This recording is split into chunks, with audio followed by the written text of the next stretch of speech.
And we're now officially live, and welcome to another episode of Scum. It's just Adam here at the moment. Don't know if any of the other crew is going to show up, but that's okay.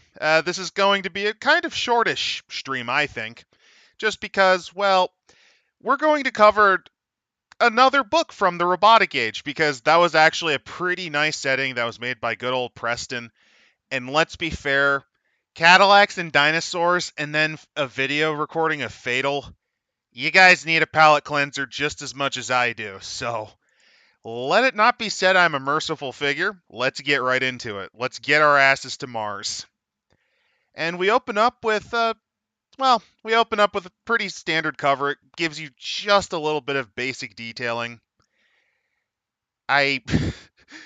All I can see in this is just, there's a smiley face. Hello there.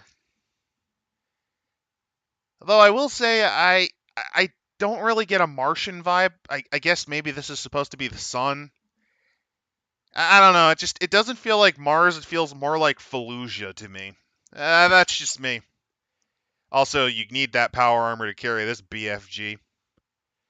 So, like I mentioned, the book's pretty short. I did a very quick look through, not too much, but just a little bit, and it's more just to get the setting of Mars established, because this is a supplement book. We covered the core book. This is just more details. And we open up with, I've seen this, I think, in a Dark Horse comic. This satellite design, I think it was used in one of the many Alien comics Dark Horse used to make. Has that kind of vibe. And here's the Martian timeline. So this is tied into the Robotic Age timeline, which is a bit vague, but basically, in short, in the Robotic Age, the U.S. had a second civil war. I think actually around this time period, or a little bit before. I think it was 2022, actually. So, yeah, we went through a civil war last year. Yellowstone is supposed to erupt, and this is right on the cusp of World War III, which culminates in the essential genocide of all of the first-generation AIs. All of them. Slaughtered them like animals, including the women and the children. Robots don't have those. Or do they? That's a question I think we asked at one point, although I think that was actually for Eclipse phase. Anywho, so for Mars, it opens up with 2069, so it's pretty cynical, but that's not surprising. That's the first person to ever walk on Mars. If you don't know, Mars is a pain in the ass to get to. I mean, to be honest, anything outside of our moon is a pain in the ass to get to, especially when you're dealing with cargo that requires constant fueling, which humans do. And on top of that, they need things like social activity, unless you're dealing with those weird hermits that can just kind of live in the pod. But yeah, basically, it takes a lot of effort. There's a lot of, and on top of that, Mars is a radioactive desert. It is a nuclear desert that makes Fallout look nice. Mainly because lack of atmosphere, lack of ozone. Yeah, it ain't pretty. And that's not including the dust storms and the fact that, well, you can't really easily breathe. And on top of that, it has a heavier gravity well than the moon. I mean, I guess since there's an atmosphere, you have some very minimal slowdown, but I think it's, what, 1,000th of a% of Earth's? Yeah, Mars sucks. To give you an idea, I know that scientists have actually looked into Venus being possibly easier to terraform than Mars. That is how horrible Mars is. But Mars captures the imaginations. It has inspired such great works as John Carter of Mars and the Gore novels. Remember those? I think Edgar Rice Burroughs still rolls in his grave because he's responsible for that, because he inspired the author to write those. And for those of you watching in the future, if you want to know what Gore is, just look up I Am Houseplant. And that should give you a good idea on the writing style. Although, apparently, the first book, they actually did try. So I'll give them credit there. Anywho, Mars is a pain to get into, and a year later, asteroids and comets are redirected towards Mars, bringing heat and water to the red planet and building an atmosphere. So this is actually something that in sci-fi is established as a method to possibly terraform Mars. One of the biggest problems is that to actually keep the atmosphere, you'd have to find a way to effectively prevent solar winds from stripping it off. See, Mars is small, and this is actually hilariously why Venus has a more of a chance. Mars is a tiny baby in terms of planet, and its core is, from what I understand, shut off. That's actually kind of what set the death knell for Mars. And because of that, well, there's no magnetic sphere protecting the atmosphere. Solar radiation, the solar wind, which are strips of hydrogen, essentially blow away the atmo. That's why Mars has a very thin one. And you'd have to find a way to get around that. And the massive, titanic, horrendous amounts of skin cancer. But yeah, you could use comet bombardment. That's more useful mainly for water, although there is actually water on Mars. It's mainly frozen in the ice caps along with a shitload of carbon dioxide. So, yeah, I mean, you could maybe set something up like that. Honestly, I think it'd be better just building underground, though. But within the span of a year, a group of android farmers are sent to Mars by San Monto, the company's Monsanto with its name changed around. And they begin planting genetically modified algae to absorb CO2 and create oxygen. Which, hey, guess what? That's also pretty applicable to sci fi. You need a very basic oxygen producer because you're not going to really create atomic oxygen without something that does photosynthesis. This is going to be a bit of a sci fi geek stream, but much like Eclipse Phase, although this is a lot lower on the concept level, you can definitely tell Preston actually did think through the basic details behind how to set up a planet. The problem is time scale, but you can kind of just wave that away. In reality, this would take a long fucking time to work. We're talking hundreds of years, baby. But yeah, within the span of 13 years, eventually they send its first mixed group of settlers to Mars, and the very first mecha is created to clear land for settlements. So, oh man, if only Biggs were here, he could talk about how they used mechas to first construct but then destroy. But yeah, and then only 4 years later, there's a capital of Mars, Roswell, and it's named by a popular vote the same year that the Mars 1 space station is completed. And more settlers land on Mars every day, which, I mean, if you build the infrastructure, like if you can somehow get the space elevator to work, or just, I don't know, fire people with big fucking Jules Verne guns into space, that could work. Mass driving, although that's better for cargo than people. Something about G forces liquefying your organs. But yeah, if you can find a way to make it cheaper to go into space, knock that $1 million per pound, you can get somewhere. It's one of the big logistical hurdles. And I know, let's be fair, this is not supposed to be hard sci-fi. I'm just kind of being a bit of a gadfly about this. I'm just kind of having a bit of fun. Similar to how I really enjoyed Cadillacs and Dinosaurs' initial origins, at least in the book, because courtesy of our Discord, which is actually in the description for any new people that have somehow stumbled in here, our Discord link, apparently Cadillacs and Dinosaurs, aka the Xenozoic Age, has had a couple of multiple choice background. Because while the book kind of goes with the Earth just kind of randomly decided to have tectonic plates explode everywhere, in the Capcom video game, atomic bombs are responsible for dinosaurs. And there's a distinct possibility that idea from the Cadillacs and Dinosaur beat 'em up game was eventually used for the hit game Singularity.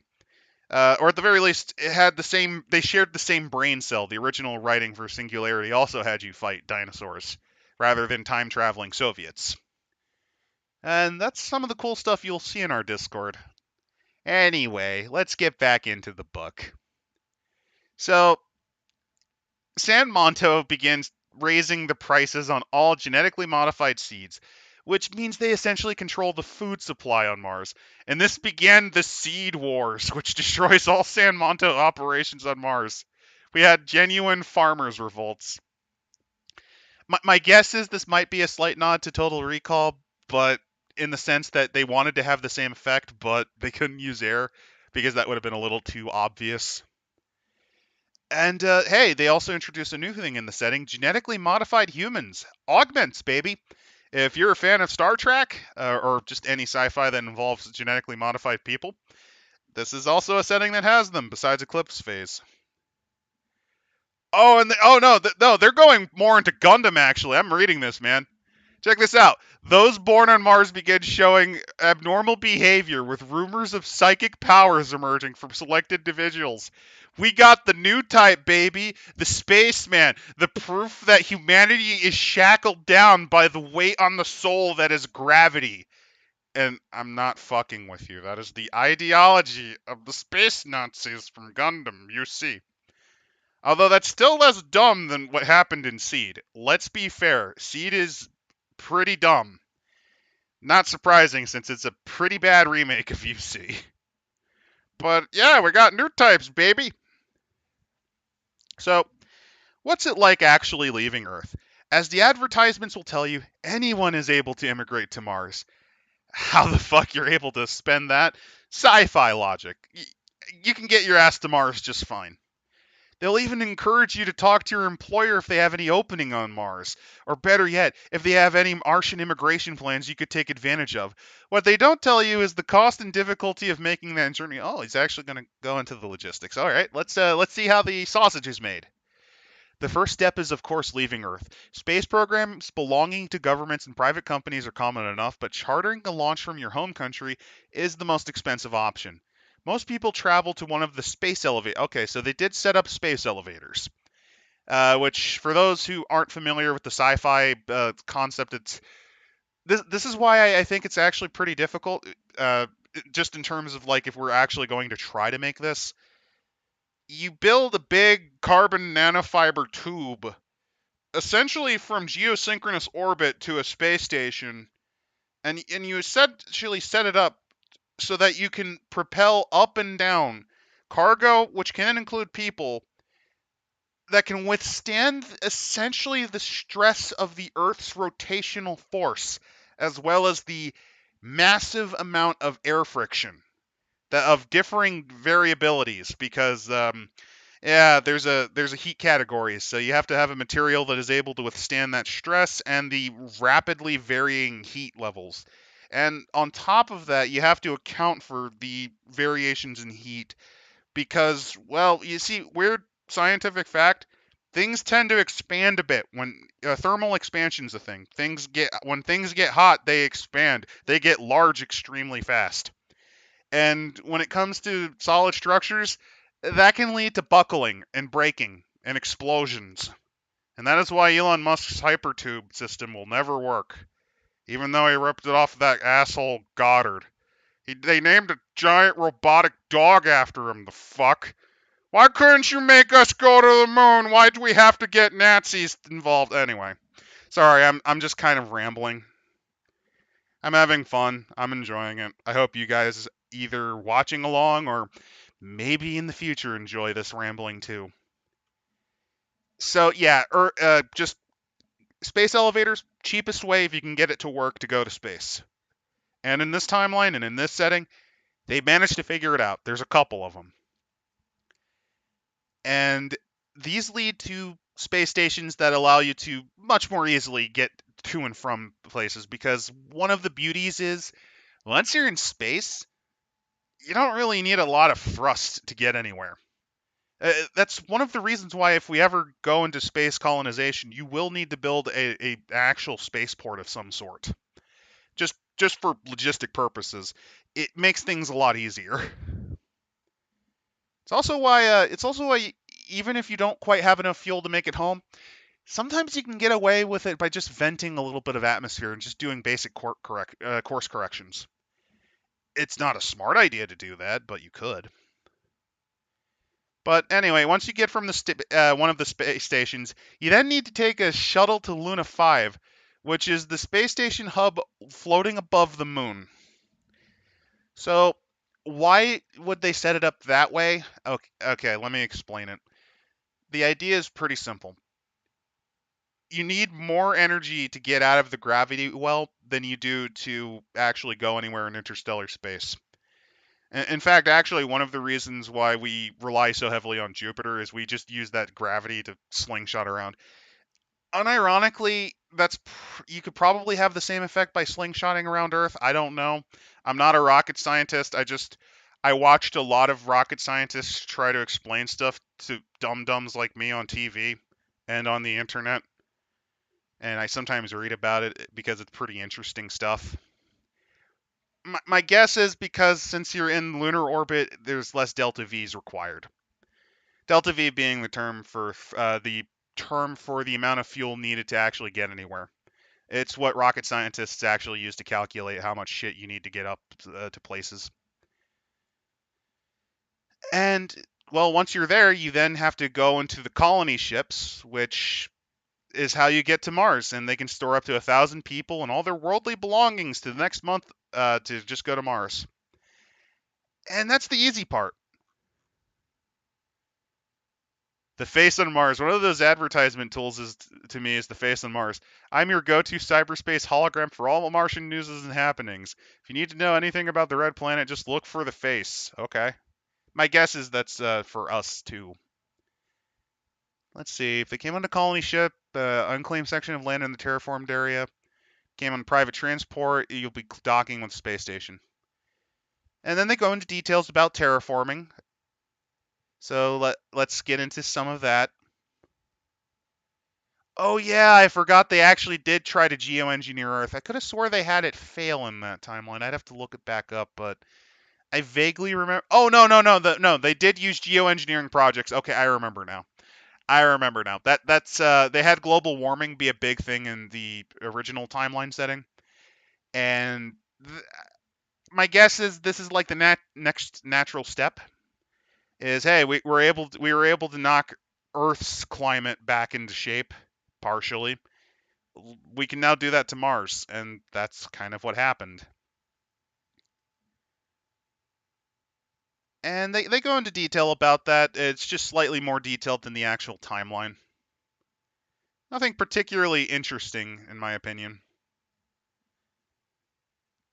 The first sets of colonists were a mixture of cyborgs, androids, and humans whose mission was to set up with the farmer androids left there a decade early and to build the first settlement. It's not talked about much on Earth, but on Mars, everyone knows this group arrived too late. The farmer androids had long ago run out of seeds and had built a small, though efficient settlement out of their original ship. It was originally named Jamestown. Oh, I think that's a slight nod to how the first English settlement on the 13 colonies was Jamestown. I think that's just a little slight reference to that.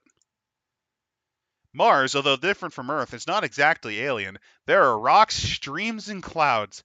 The soil isn't even as red as most people would like. Sure, there's algae instead of grass, there are no wild animals, and trees are few and far between, but in a century's time, it may become hard to tell Mars from Earth. This is something that Preston and a lot of soft sci-fi writers do continue to forget. How the hell did they deal with the titanic amounts of nuclear radiation shitting itself out of the dust? Because that is a genuine problem. It's not for Venus, ironically. You just have to deal with the sulfuric acid, which, hey, that sucks, but you can actually figure out a way to neutralize it or at least minimize the amount of damage it can do. The big challenge, honestly, is to try to fight off the titanic greenhouse effect screwing up Venus's climate. With Mars, you have to build an atmosphere and then de-radiate the entire planet because it is completely sterilized and radioactive. Now, admittedly, radiation levels would sink quite a bit if you can shield it with an ozone layer or some form of atmospheric reflection. But then it leads to the next problem. It takes time to actually rebuild soil. And on top of that, you have to actually build things like humidity, prevent salination, which will destroy any water supply you have. And that's actually a big problem we still deal with. Funnily enough, that's part of the reason why the Mesopotamian region is not as fertile as it was 3,000 years ago. The other is partially climate, but no, just human activity and the use of irrigation ditches caused essentially evaporation, which leached salts, which made things less fertile. That's something you got to worry about. Less than a quarter of Mars' surface area is terraformed and suitable for human life. The rest is an oxygenless wasteland full of craters and radiation. Okay, so he is partially aware. My next question is this: do they just build giant domes? Like, are there just mega domes over the planet? Do they actually go into detail about that? Let me look in the terraforming process because that's kind of not how terraforming work. The planet was warm enough to jumpstart its water cycle and it rained on Mars for the first time in millions of years. And I bet it was horrendously acidic and radioactive. Cleansing the irradiated areas. My question is how? Is it because of the algae? Okay, I'm just trying to figure it out. Yeah, I'm actually kind of struggling here. Are we talking like, are we just talking like the lowest surface level? Are we talking the lowest in regard to surface level of the water where your atmosphere is the densest? Is that where it's suitable? Because, I mean, hypothetically, if you're building an atmosphere, you could have the valleys be where the valleys be the areas where it is habitable and the rest is just screwed. Oh man, that actually is taking me back to so for those of you who are either going to watch this now or later, I'm a fan. I was a fan of the Animorphs books when I was a lot younger, which was written by a good old K.A. Applegate and her army of ghostwriters after the first half. But she goes into details about like the variety of weird aliens, and one of them are the giant goblins covered in scissors called the Hork-Bajir, and their homeworld actually is pretty much what I'm envisioning if you're going to have a sort of dead planet but with actual hints of life. So the way that the Hork-Bajir homeworld is designed. Hey there, Jim Jones. Looks like I'm not completely alone tonight. That's fine. Don't mind my rambling. I'm just talking about the Hork-Bajir from Animorphs. So their homeworld is pretty much dead due to a titanic comet that essentially nearly destroyed it. We're talking like an Orpheus level event, which is where a planetoid smashes into another planetoid. The native race to the planet managed to just barely survive using what little engineering tricks they had. They were a race of genetic engineers, not not rocket scientists. They had just enough knowledge to just protect themselves. And what happened was the impact pretty much wiped out most of the atmosphere and actually partially destabilized the structure. And their solution was to essentially mass produce biological plants to just kind of keep the valley regions, with the impact valleys from the gigantic fuck off planetoid hitting their homeworld, just to keep its atmosphere habitable in that area. The rest of it's a dead fucking world. If Mars is designed like that, where the lowest portions, where traditionally if you actually put the same volume of water, it'd be underwater. Yeah, the same amount. I mean, the same percentage of water on Mars on Earth. If you had those extremely low regions where that would probably be where the oceans were. Is Animorphs reading now? Worth reading now?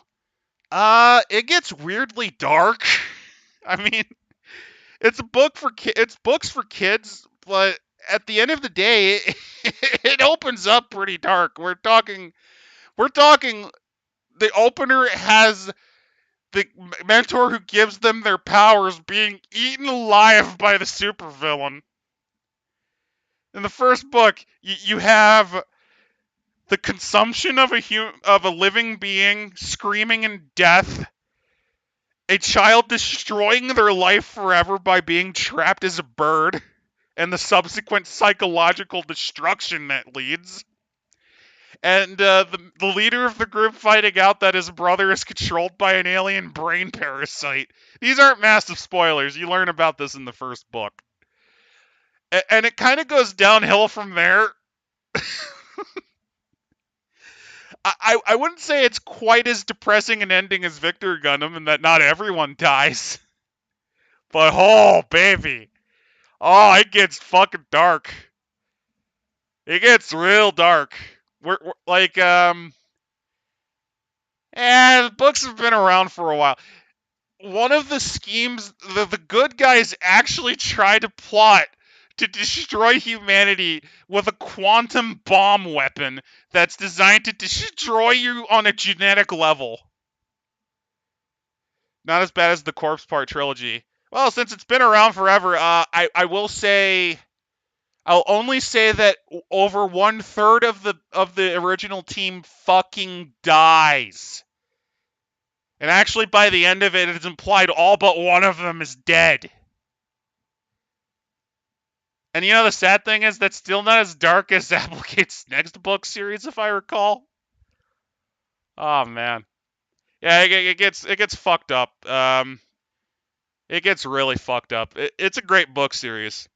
It's a great book series, especially if you're a weird kid that chose to get traumatized. Like you pick them up because hey, it's kids turning into animals, and then it culminates in I scoop up my smashed insectoid insides. The only reason I was not smashed completely to death was I was in the crevice of a hand, my shattered body leaking its organs out. Or the time one of them got bit in half by a shark and just barely survived because of the way their powers work. Those kids routinely got mutilated and traumatized. It is a glorious book series for young kids. But I assume it's not written. Yes, but I assume it was not written because one had like the or all the war crimes. Oh, hey, if you're talking about the incident worth the 56,000, reminder, Jake. Jake already did war crimes in book 6. Might as well start with the first 100 Yerks by boiling them alive in the sauna. Remember in book 6 where he boiled them all alive?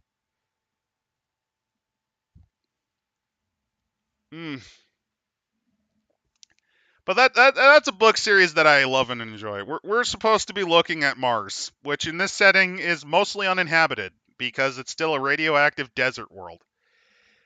The empty oceans and the beachlands. Soon after water began to flow on Mars, it started to build up in the northern region and slowly form into a massive ocean. Okay, I'm having a problem with that then. Because if you have that amount of water, well, the problem is the areas where your atmosphere would be densest, and for this to plausibly work and not have giant domes everywhere, you'd have to have the atmosphere be of a certain denseness. You'd need those areas that would be flooded with water. I know what he's talking about. The north of Mars actually has a far lower elevation compared to the southern pole of Mars, uh, possibly due to impact, just possibly due to how it formed. But that would be where your thickest atmosphere would be.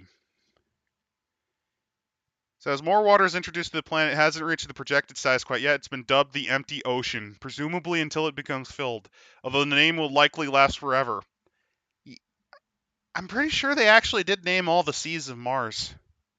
Well, the areas of Mars that would be called seas, I would say. The beachlands. They're flat, open plains of sand that sit below the predicted sea level.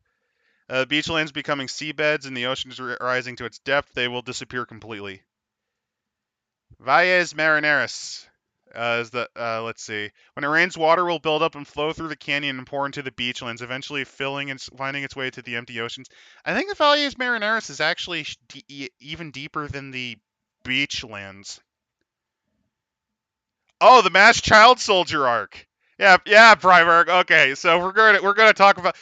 You forgot the best part of the Mass Child Soldier arc, Primark. You forgot the part where Jake sent them all to commit suicide in a death run. Remember that? He sent them all to die. He also sent his own cousin to kill his own brother. I know I'm spoiling the shit out of Animorphs, but come on, guys. It's been out for, 15 years more? The final book. No, the final book was maybe 20 years ago. Holy shit. Mm. Yeah, it is horrendously dark. I still think a really good introduction. Wait, why? Um. Okay, so most of the books take place in a secret war. You know, the whole secret society kind of things that a lot of young adult fiction has. Basically, humanity's being invaded by brain-controlling parasites called the Yerks. They have an empire, and they're at war with the so-called good guys, the Andalites. Eventually, what happens is the masquerade comes off. The masquerade fails. I think it's mainly because the commander of the invasion, Visser 1, Visser being the title, is reshuffled, and the cartoon's villain, the psychotic monster hunting and acquiring monster Visser 3, who gets promoted, takes command. He turns it into a full-on slugfest.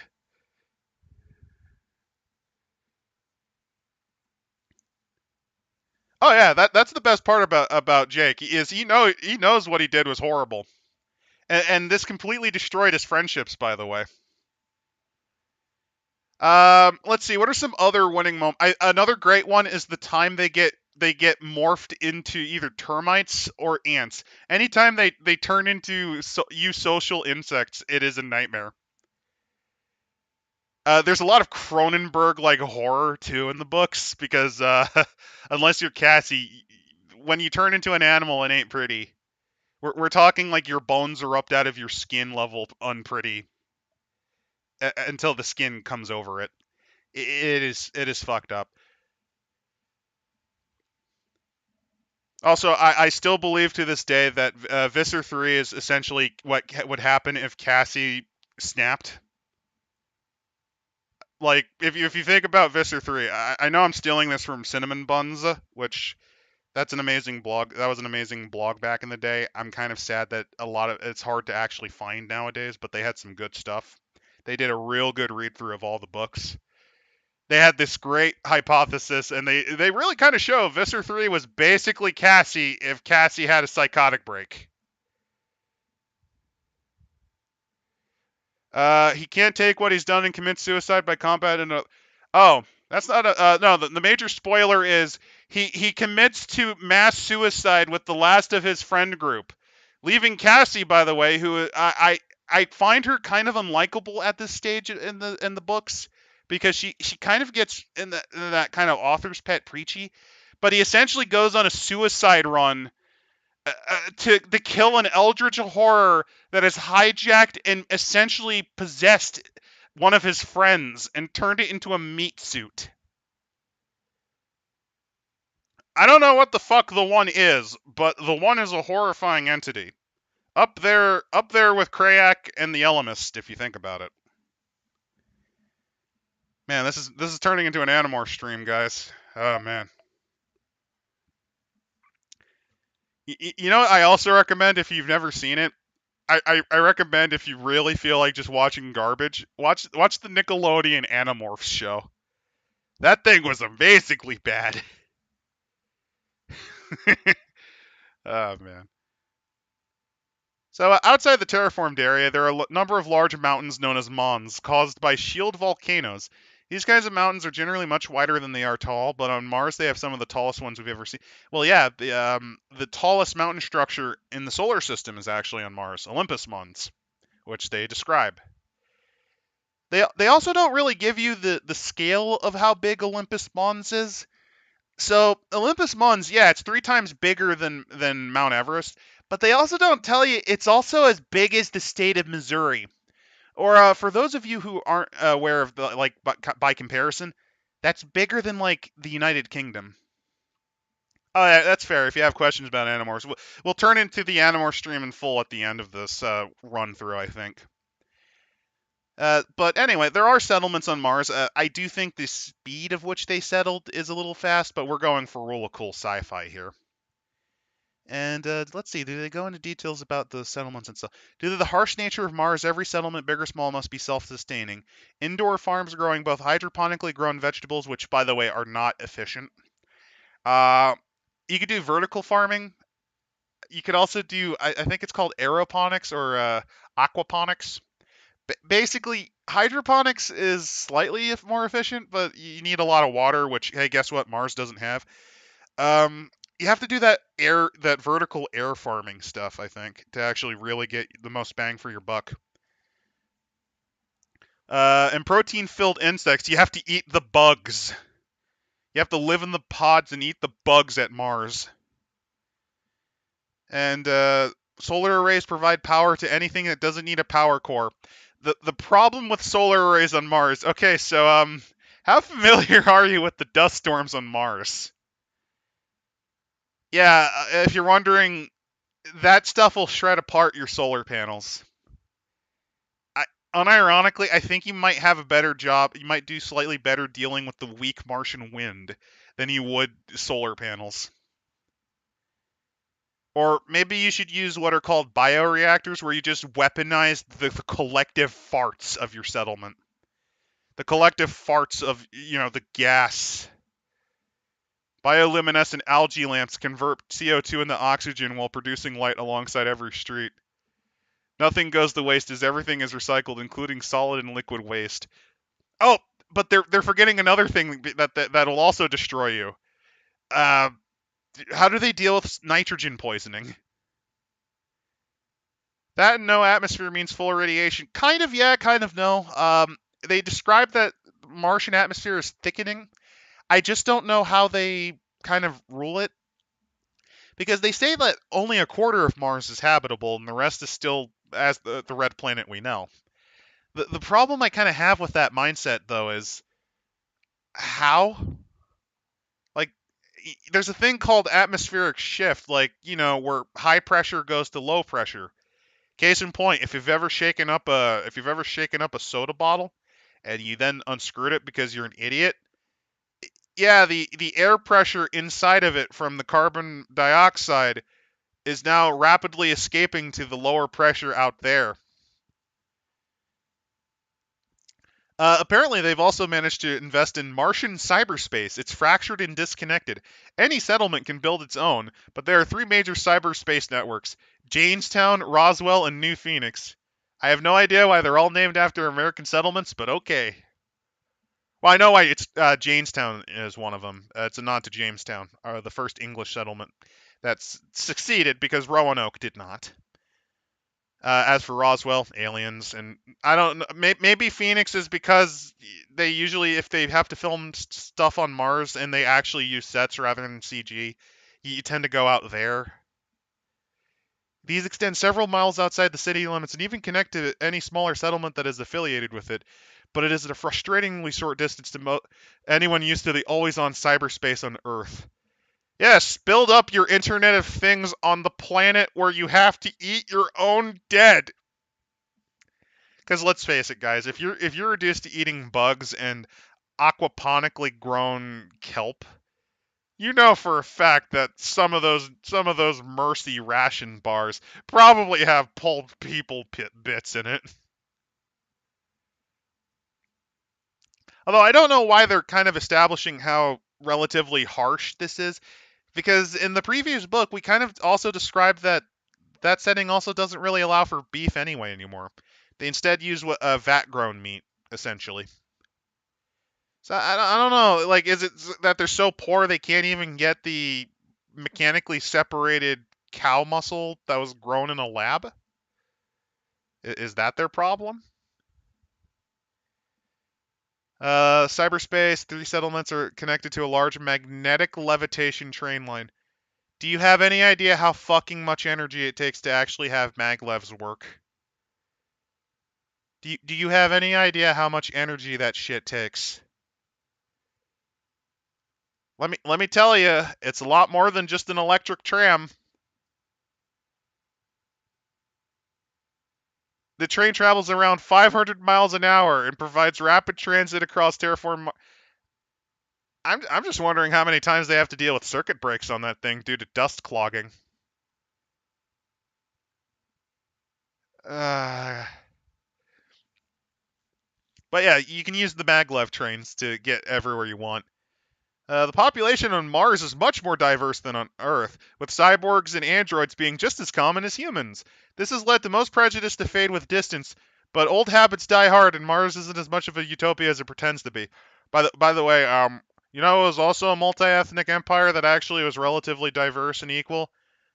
The Austro-Hungarian Empire. Do you want to know? Do you want to know why? Do you want to know one of the weird side effects of the Austro-Hungarian Empire? It accidentally inspired a funny mustache man because you see he lived in Vienna and because it was really diverse. Do you want to know one of the things he learned about it because he really liked the mayor of Vienna? He learned that diversity was bad. Now I'm not saying diversity is bad. I'm just kind of making fun that yeah, even if you're like relatively equal in terms of population, you're still gonna have stupid prejudices. Like we invent prejudices. Maybe they don't have the vat-grown machinery to make it. I don't know. Like here's my question: would you rather eat the bugs or would you rather just eat, I don't know, the crappy hot dog meat they grow in a loaf pan? Look, don't get me wrong, bugs ain't the worst thing in the world, but oh, here's another question. Why don't they just aquaponically grow fish or crabs? Because you know, crabs don't really need that much to eat, and they're less psychologically off-putting than eating the bugs. Because you know, there's something internally like eating the bug. Like, do they just grind it into Nutriloaf? Is it like the prison bar? Oh man. So here's the map of Mars. You gotta turn your head to the right. And I mean, I'll give it credit. It's actually relatively accurate to if Mars actually did have a full amount of water. My problem with that is the terraformed areas don't make any sense. See what I mean when I say that the terraforming in the setting doesn't make a lick of fucking sense? Like these areas here, the slashes like this, these are your terraformed areas, and yes, I can understand if that's where the agriculture is, but my problem is the atmosphere stable throughout the rest of the area, like here maybe? In terms of how they're treated, you're correct, but if we're just talking about population standards, no, actually, Germans were kind of just barely the plurality at like 26%. Hungarians were like 21%. I mean, if you divided the Slavs as they traditionally did in the South, you know, the South Slavs and how they traditionally, yeah, you kind of got there, but like, that's more of a societal inequality thing, which, I mean, if Mars doesn't have that institution just because of survivalism, yeah, that'd be fair. That would be fair in proving diversity as its strength. I'm just kind of having this kind of internal thought in my head, you know?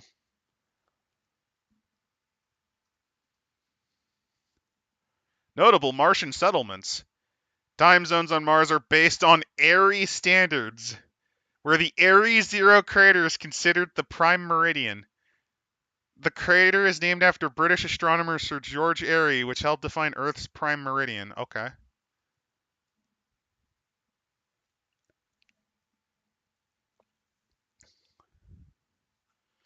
I think the point I was making about the diversity, if you're wondering, I think it was just solely an example of just having more equal amounts of population doesn't it doesn't really resolve internal tensions just due to cultural arrogance, if you get what I mean.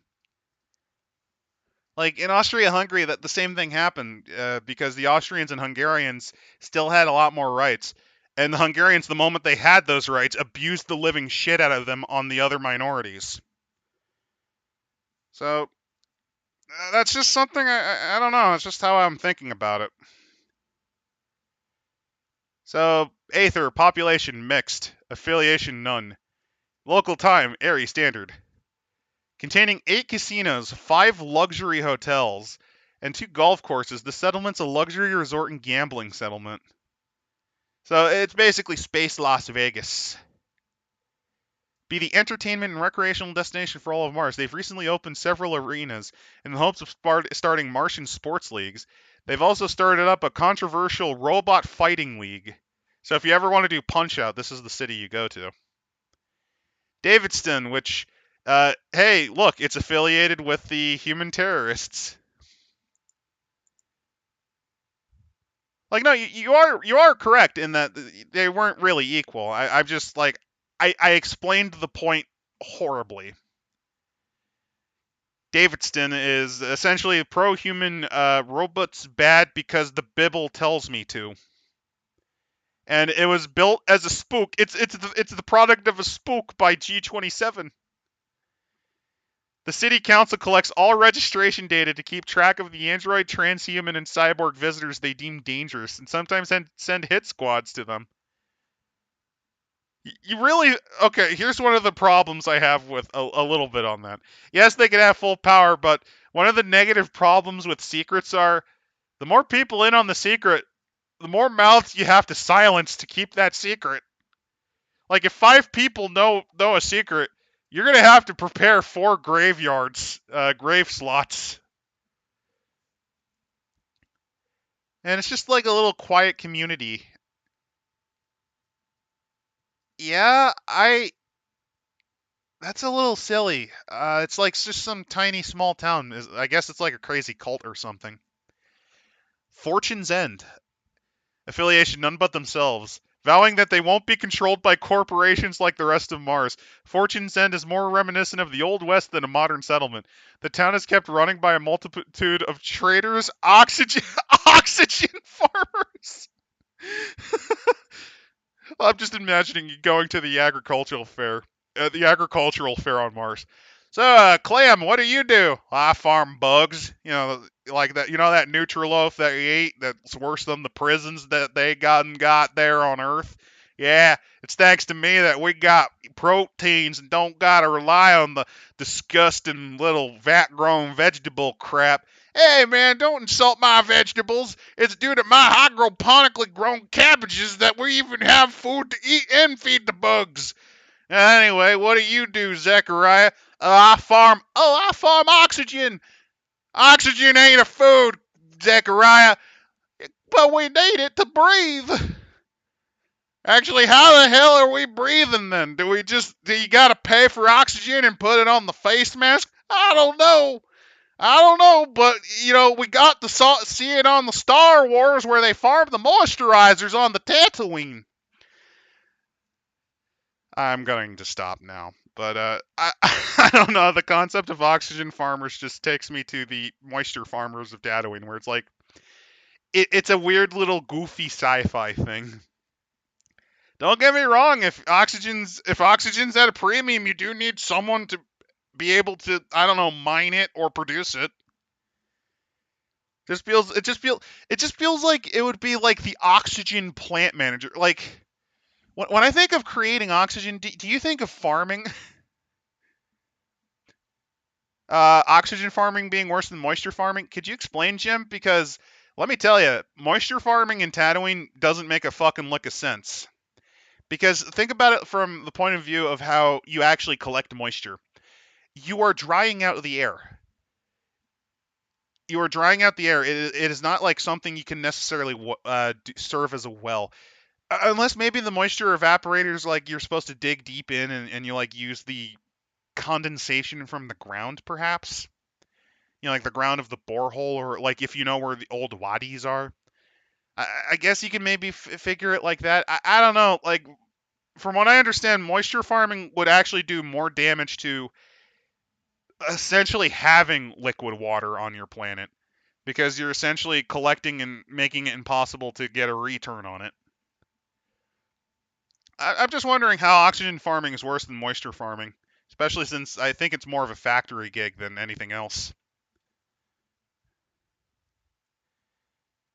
5 different sheriffs for this town, picked from each designation.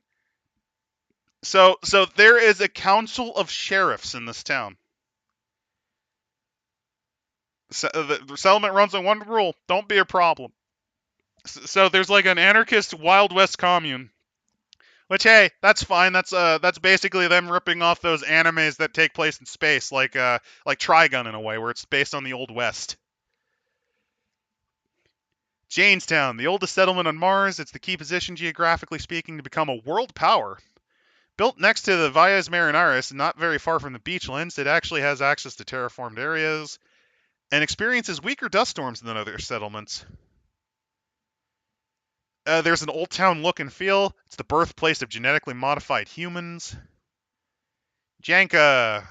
Mars would be nothing but scientists and industrialists, housing the planet's largest selection of theaters, opera houses. So a bunch of hipsters just moved over there. Yeah, let's just move over to Mars because we're afraid the nerds might just coalesce. We gotta build a settlement just to bully the shit out of some nerds. Oh, Airy time. Okay, so if you're wondering what that means, essentially there's a crater on Mars that's named after one of the aerospace scientists, an astronomer essentially, who I don't know if it was an astronomer, but you know how scientists usually make contributions in a few fields. One of his was determining meridian time. George Aries. So it's named after. There's a crater on Mars named after him, and they decided that, well, if we're going to set up time zones, wouldn't it make sense to name it after one of the guys who figured out what a time zone is?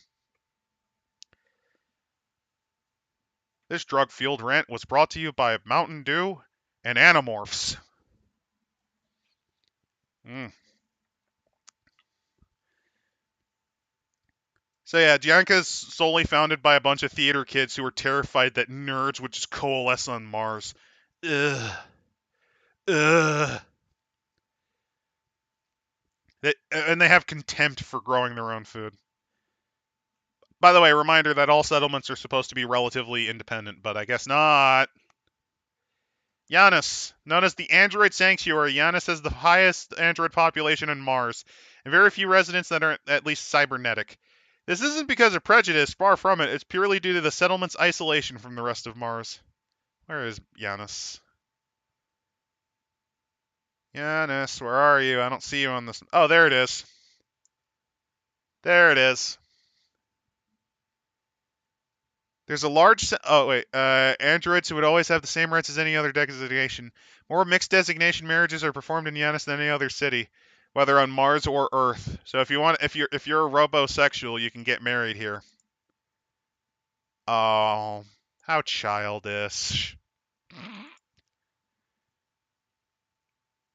But yeah, it's basically the robot land. It's the robot place where you can get robot married. Clartoon. It's a mining town, source of raw ore, the rare Martian charge crystals that get exported to Earth. Everyone in town works for the mining company, and the company supplies them housing, food, medical, and mechanical services. Okay, so it's your standard company town. The town is actually operated and owned by Martian Duke, the billionaire land developer who sends all profits back home to Earth. Markowitz's Haven. Everyone has a different term for the residents of Markowitz's Haven. Techno-anarchists, collectors of secret, anti-corp... So it's the same fucking thing as Fortune's End. I imagine it's also just as dysfunctional as Fortune's End, which needs 5 fucking sheriffs to do their job. There are no sheriffs in Markowitz's Haven, but violent crime is almost non-existent. It is unclear if this is because of social norms or the fact everyone on the street might be carrying a collapsible plasma repeater. Yeah, that's not going to stop anything. We saw the effects of an anarcho commune before.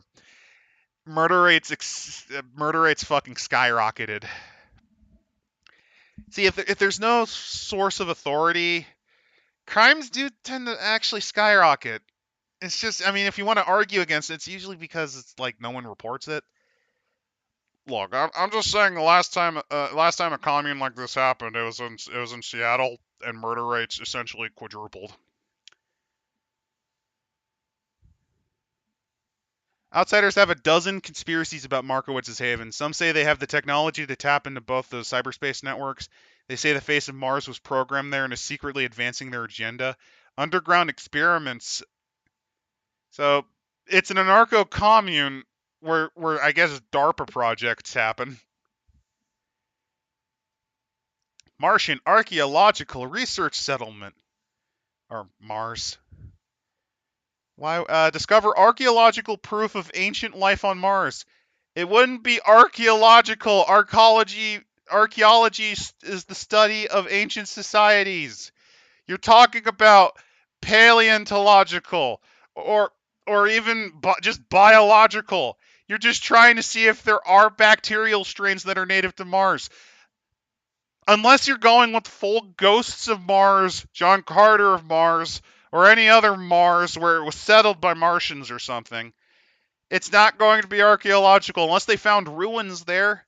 Are there ruins on Mars? If that's the case, I won't disagree with you, but archaeology is the study of ancient societies. It is not the study of ancient life. That's paleontology. Ah! They are going to dig and search until they find an alien skeleton or an ancient buried city. Whatever comes first. Oh, it was built by science enthusiasts. Thank God. Thank God. It wasn't actual scientists.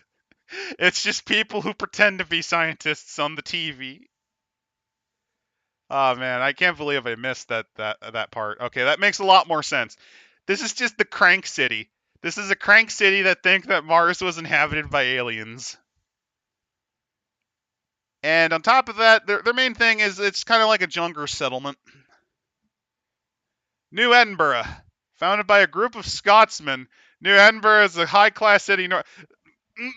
If you're founded by a Scotsman, it's going to be alcohol and violence, possibly sectarian violence based on your footy teams. They will dig too deep. They will dig too deep and accidentally unleash they'll dig too deep and accidentally unleash ghosts. It'll turn into John Carpenter's Ghosts of Mars. Remember that film? Oh man, it didn't even feel like a John Carpenter film. I saw it once and I honestly can't remember anything from it. I vaguely remember a couple of scenes that were ripped off from earlier films he did way back when. So yeah, New Edinburgh is essentially it's founded by Scotsmen, and apparently a bunch of Martian celebrities exist here. There's a big lakefront resort, and it's protected by New Phoenix. It's considered a snobby and exclusive community, which hey, I can see it. I can see the Anglo arrogance, although they're not really Anglo. That's more Celtic. Oh man, I'm just envisioning them just constantly rioting over their footy teams, or just punching people, just punching them in the face. New Phoenix, the second largest settlement on Mars. New Phoenix was founded essentially by a bunch of anarchists too, libertarian weirdos. However, no settlement took these principles to heart like New Phoenix did. Capitalism at its purest, so it's a corporatist nightmare. Oh, it's like the Escort world from Animorphs. I'll get into that later. We'll turn into an Animorph stream at the end, I promise, guys. But yeah, it's just you could sell everything, like your dreams, your firstborn child, your hopes, your reproductive rights, your left pinky finger, your memories of your 5th birthday party, your right butt cheek, your teeth, the rights to your name, the legal rights to your grandma's house. You name it, you could sell it on New Phoenix, baby. And it's owned by a company called Mechatech, which I guess builds the giant robots that Shinji has to get into to fight the aliens that want to slam into the North Pole and create Fifth Impact or whatever. New Valhalla. More goods are produced in New Valhalla than everywhere else on Mars. Why? Who knows? Everything from furniture and electronics all the way to power cores and weapons are designed and manufactured in their walls. Okay, so what type of furniture are we talking about? Because the thing with furniture is that depending on what you're making it from, you either need to farm wood, which there's not a lot on Mars, make plastic, which there's no oil on Mars, At least we're pretty sure there's no oil on Mars. Or metal, which, yeah, there's metal. You can make like metal folding chairs or torture beds. Will I accept non-anamorph related questions? Yes, I will. It's totally fine because, well, we're probably going to speed run after we get out of the city anyway. P3, the settlement, the corporate headquarters for mecha manufacturer Pyramid 3, ultra modern in design. It's equipped with blah blah blah blah. Uh, Essentially, it's a horrible corporate town, exactly like Walt Disney wanted to make for Epcot. And the weird settlements that weirdos pay like millions of dollars to, I guess, ooze in. I mean, I guess you could build stone furniture. I don't really know what type of stones you'd be getting. Probably a lot of sedimentary and igneous rock. The census. How many people, including androids, cyborgs, and transhumans, does your settlement have? 238. So this is a little story about your average small time community, and I think it's also to give the players an idea on just what type of place Mars is. So essentially, this is a small place. There's not a lot of people. This guy is pretty busy just to get things together. Integration process. New Phoenix fully recognizes the fraternity of all settlements, offers its neighbors the opportunity to join its ever-growing territory. So, so we're getting into a concept here. Since there is growing urban populations on Mars, there's things like jurisdiction rights and control over who rules Mars.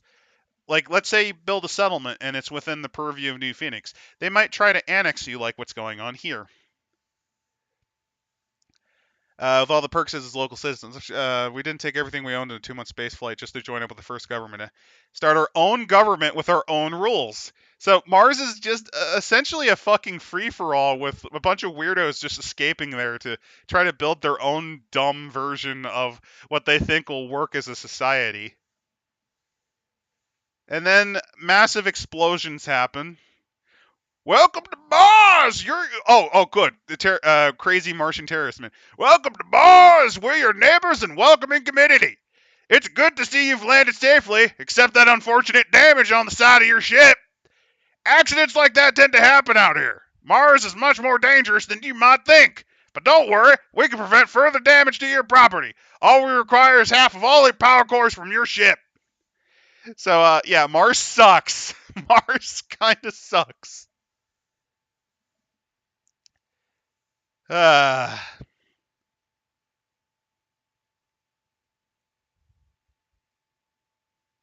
and the robot, I guess, hacked the bandit to death. But yeah, essentially, Mars kind of sucks. Dumbasses around the world are setting up their own settlements, and you got hooting bandits that somehow manage to either build or find scrap tanks that they just use to terrorize you. It's a nice little touch. It gives you some detail about how it's not a nice place. It's pretty freewheely. You kind of have to deal with that crap.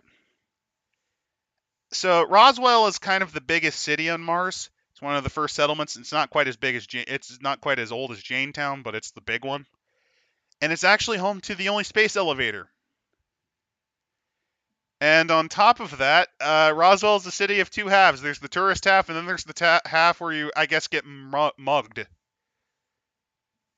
And the spire's where the space elevator is. It's also like an arcology. So here's the corporations that live on Mars.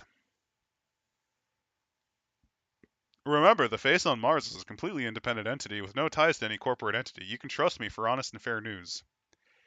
I don't know why they brought the gimmick back since they barely use it. So here's some of the corporations, which actually kind of reminds me of BattleTech, actually. The clan, not the clan books. We didn't cover the clan books. Oh God. The inner sphere groups. This kind of reminds me of how they each had their own business sections.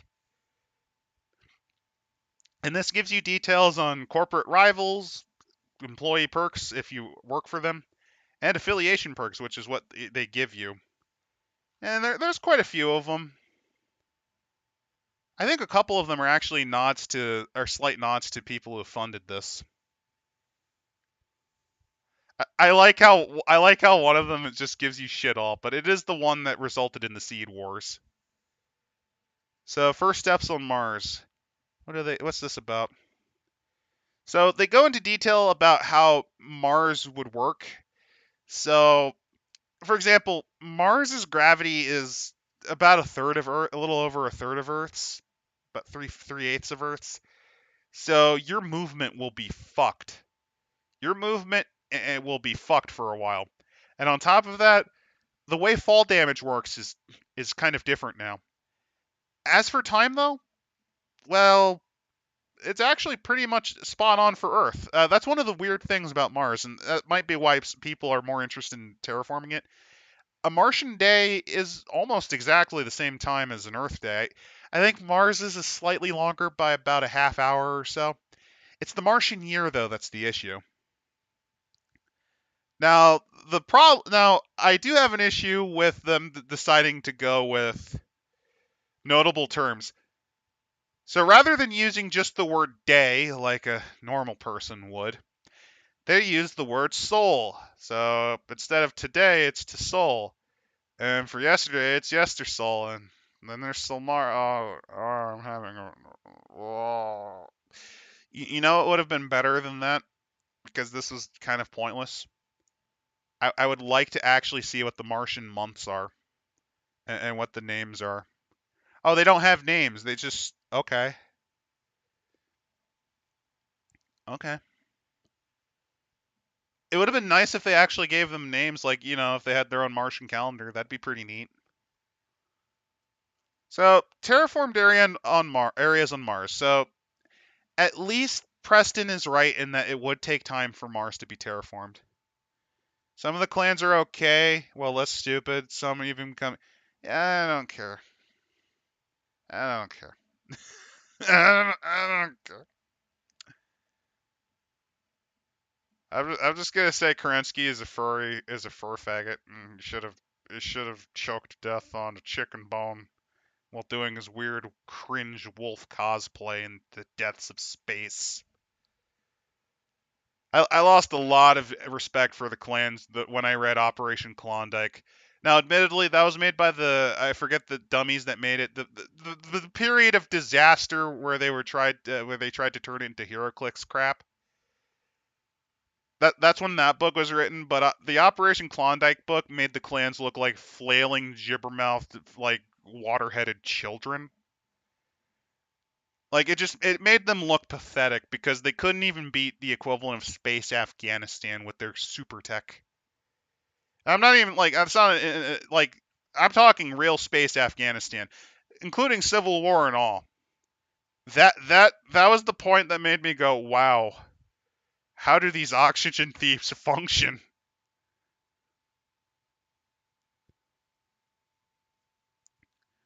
So, are you refuting Jim there, Pagan, about how the Ghost Bears went stupid? Yeah, I wouldn't be surprised. I'll be honest. I think BattleTech as a setting got worse because of their existence. It's kind of similar to how I think GW's weird obsession with kind of forcing chaos to be more awesome than it is kind of knocks down both Warhammer Fantasy of old and 40K. Like that too. Like it's not that their presence ruins it. It's just the way they write it sometimes does. Uh, Case in point. What was it they're trying to shove? I don't know. I just know don't bother reading the Horus Heresy. That's 62 books too long. I mean, maybe there's like 10 books in there that's good. I don't care. I don't care. So, yeah, the terraformed areas, these are the areas that are actually habitable. You might even encounter life. There, you can breathe there. It's pretty nasty. The hottest areas on Mars is still only slightly above room temperature. Winters are horrible. It's not great. Now, outside the terraformed areas, they're called low oxygen areas, but in my opinion, with the way air pressure, and weather works, there wouldn't be low oxygen areas. They would just be called wastelands. So I'm gonna disagree with the setup here. But low oxygen areas, some of them are still kind of habitable. Uh, and then there's the dead zones, which just no, you're screwed. Now dust storms, they're pretty nasty. Visibility is essentially nothing. And here's the other thing that I have to keep in mind about it. You have to keep in mind with dust storms. Um, Remember, this place gets its power from solar cells. Those get scraped up and ruined to shit by dust storms. So, yeah, you got to keep your eye on your power output during the seasons they're a problem. So, here's some of the new stuff that you can come up with. And on top of that, Preston does come up with new opposed roll options. Oh, I opened a can of worms accidentally by talking about how I really don't give a crap about clans. I don't know. I kind of find them lame. I kind of always found them really lame. I mean, I guess the robots they got are cool, but I don't know. Like honestly, I mean, you could probably just cut them out and just I don't know, plant the giant robots wherever the hell you want. Then again, you're talking to a dude who cut his teeth in the mecha genre with Gundam, specifically G Gundam, but then I got into UC, and I mean, let me tell you, I'm trying to think like what's I guess the Zanskar Empire with their weird wheelie boats. I think that's Victory Gundam for those wondering. I mean, there's also what's it, Neo Babylon for F91, I think it is. Yeah, I don't know. I don't know. I just in terms of settings, I kind of always found Gundam slightly more interesting. And I don't know. I, I don't know how to explain it. All I do know is that I think the clans are dumb, and I would reject their batchel and just I don't know commit horrendous war crimes while in a fursuit. You know, just like their founder intended. Oh, the Horus Heresy. Yeah, we'll get into that near the end. All I know is that it gets really stupid, like really fucking stupid, like to the point it annoyed me to where I came up with my own alternate original heresy. And by my, I mean I retrofitted Greg because Greg came up with half of it. I had help with the other half, so I'm responsible for like 10%. Anyway, I'm like losing my brain cells just thinking about the Horus Heresy. It makes me lose brain cells at a rapid pace. So the new opposed roll options, they also have what's called retrofitting.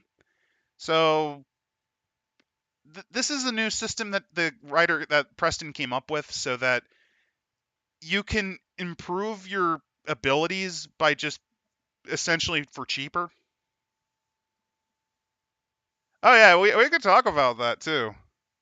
Uh, Extended range, expanded skills. These are just kind of new mechanics that work, or that have been slightly reworked. And here's elemental events. So Mars is kind of a shit place, and for those of you who don't remember Robotic Age, the way their damage type works is it works on Pokemon logic to a degree, where each power has an elemental affinity, which I think you can resist certain amounts of based on like armor that you put into yourself, but that doesn't protect you from other types. And that's kind of how it operates. And these are a variety. There's a variety of them, like fire, explosive, ice, magnetic metal, electricity, sonic, and fluid. Although I will admit I can't really see a tsunami existing on Mars. Dust storm, yeah, I could see one of those. Thunderstorm on Mars, I could believe that because you can have thunderstorms without any moisture whatsoever. It's just due to the sheer static cling of the air. Speed damage, so this is how hard you have to get hit by how fast to get fucked. If you're wondering, power level, from what I remember, I think it works on order of magnitude in terms of sheer damage, which means it's pretty nasty. And they go into detail about radiation element. Oh, I like this. This reminds me of Rise of Legends. It reminds me of the Land Leviathan that you can get, which is like the most powerful unit you could get as Da Vinci. Reminds me of that. So yeah, radiation is a new element in this setting, and it fucks things up. For those wondering, radiation is one of those things that just fucks up your day, be it electronics or just people. If you ever have to deal with acute radiation sickness, I honestly think that's the worst way you can humanly die, because you're actually dead. You are dead. You are a literal zombie if you get hit with a high enough dose of radiation.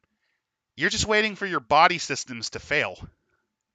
It is horrible. And yeah, it also is an element that you can deal with here. There's new fighting styles, which, if you're wondering about this, fighting styles allow you to customize your character's design and ethos. So these are new ones that you can get. Rather than just being a big brute or like clunky, you could be a kung fu guy. You could be an even bigger juggernaut man. You could be a crazy person. You could be the wolf that has no fear until Raiden's about to cut him to fucking kibble. You get new upgrades. You get a bunch of new cool stuff because it's the Mars kit. And hey, look. Ah, God, I'm trying to remember what that rifle's reminding me of some sort of. Is that like a? I'm trying to remember what this rifle's reminding me of. I think it's like some fucking beam rifle in my brain. I'm just trying to remember what specific beam rifle I'm remembering. I wish Biggs was here. He'd know. You could be Robo Carter of Mars faggot. Oh, that yeah. I'm just I could always read a bit of the John Carter of Mars book. That one's it has the Modiphius problem of I don't know how to explain it, but I've never felt the need to cover a Modiphius book on the streams or in Dicecom in general. Even though I think as a whole they usually make some pretty good stuff. The only negative is you either love or hate their D20 systems, but it's pretty neat. The tune-up. So this is another little story, and it's just more about life on Mars. In this case, I'm trying to just kind of quickly read it.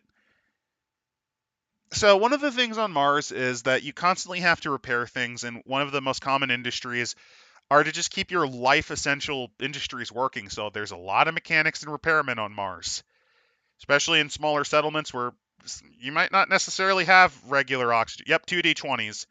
2D20s, and you have the threat system that you basically essentially give the DM options to fuck you in exchange to guarantee successes, and they also can spend it. It's a weird economy system.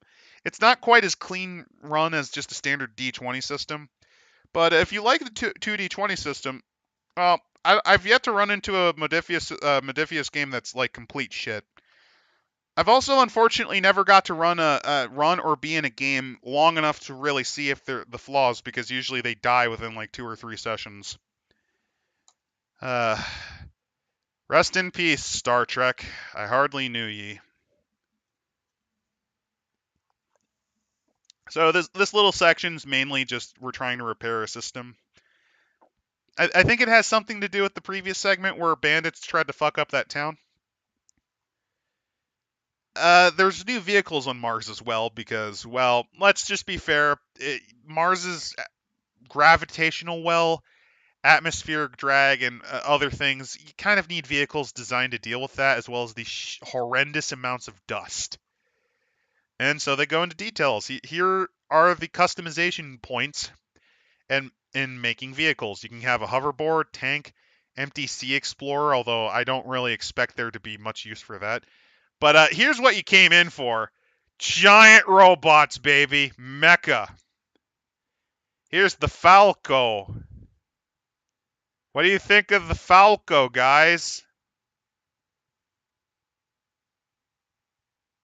I don't really have words for it, but here it is.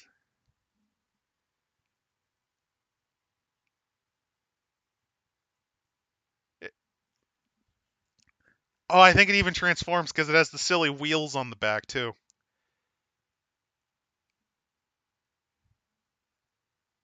It feels so bootleg. I love it. But yeah, the mechas are a thing, and yeah, if you totally want to, you could just have mecha fights on Mars. You could just totally make your own Gundam. Where I kept thinking of Mega Man with the original, this expansion pack kind of reminds me a bit more of Gundam. A little bit more like Gundam. Also, if you're wondering, yes, the crazy biblical human supremacists are weaponizing and stockpiling them. So I guess they're the equivalent of Xeon here. And this is just some of the stuff it does in example sheet. The way mechas work, they have a 100 structure, which that's basically your physical body. Your core is your spiritual body. If you're human, by the way, you get 50 for both. Reminded you of Gundam Wing Epion? Yeah, I can kind of see it. I can see something like this being in Gundam Wing. And then it just instantly gets destroyed by Hero because the original Gundam Wing, he kind of just, well, it wasn't full like Saitama from One Punch Man level bad. Hero kind of never really struggled, unless you're talking about Endless Waltz, in which case they kind of made it the opposite problem.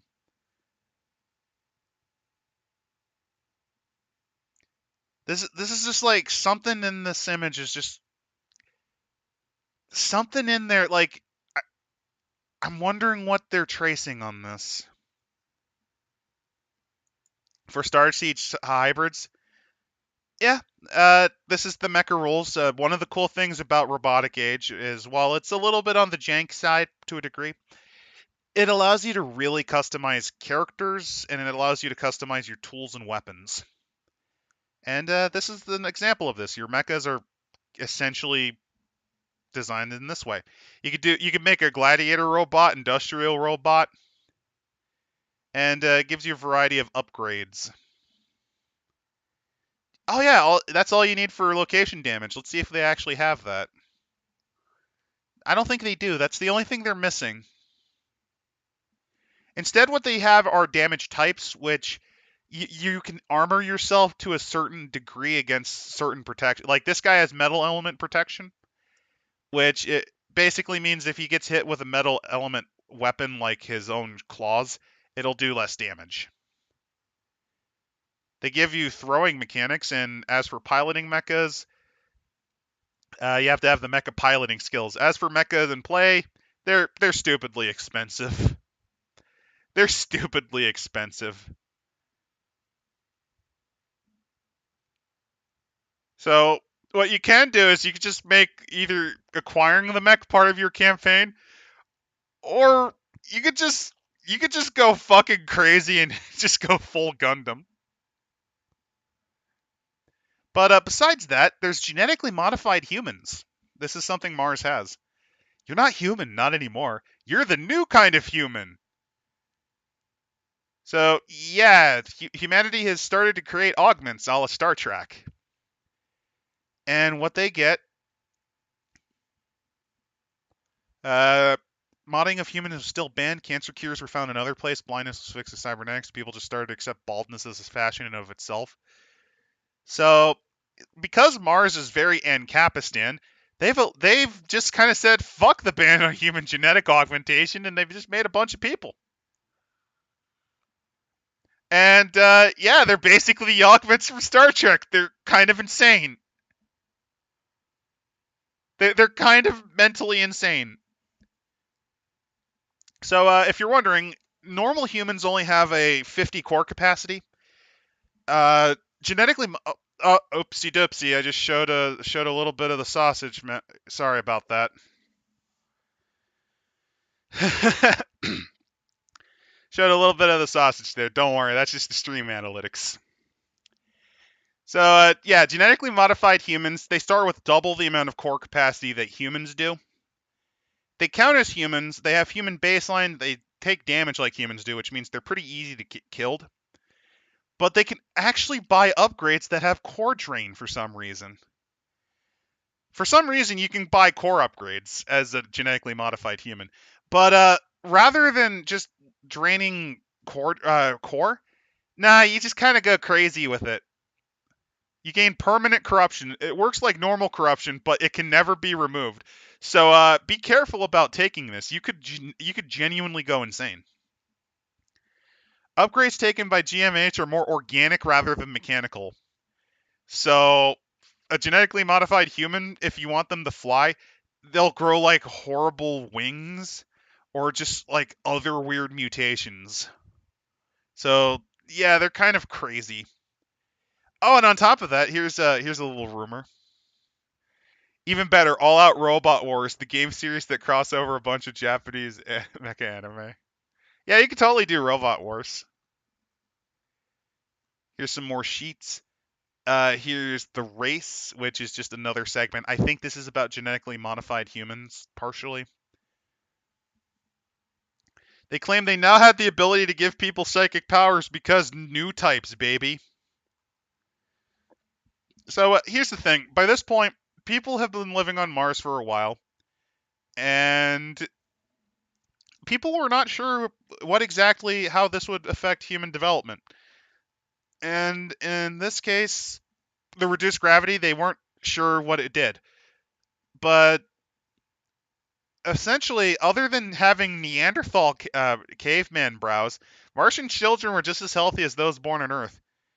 It was noticed that Martian-born children tended to have higher IQs than average, but that was mostly attributed to the scientists and astronauts being from the first wave. Martian-born humans are not exactly super common. They're expected to become more common as time goes on, though. And there's now a split in the hate groups. Basically, Earth-based members consider Martian-born subhuman, while on Mars they're accepted with open arms.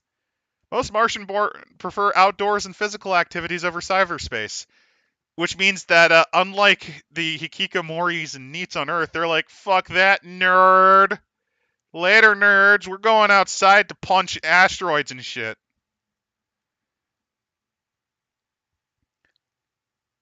And they're being seen as weird.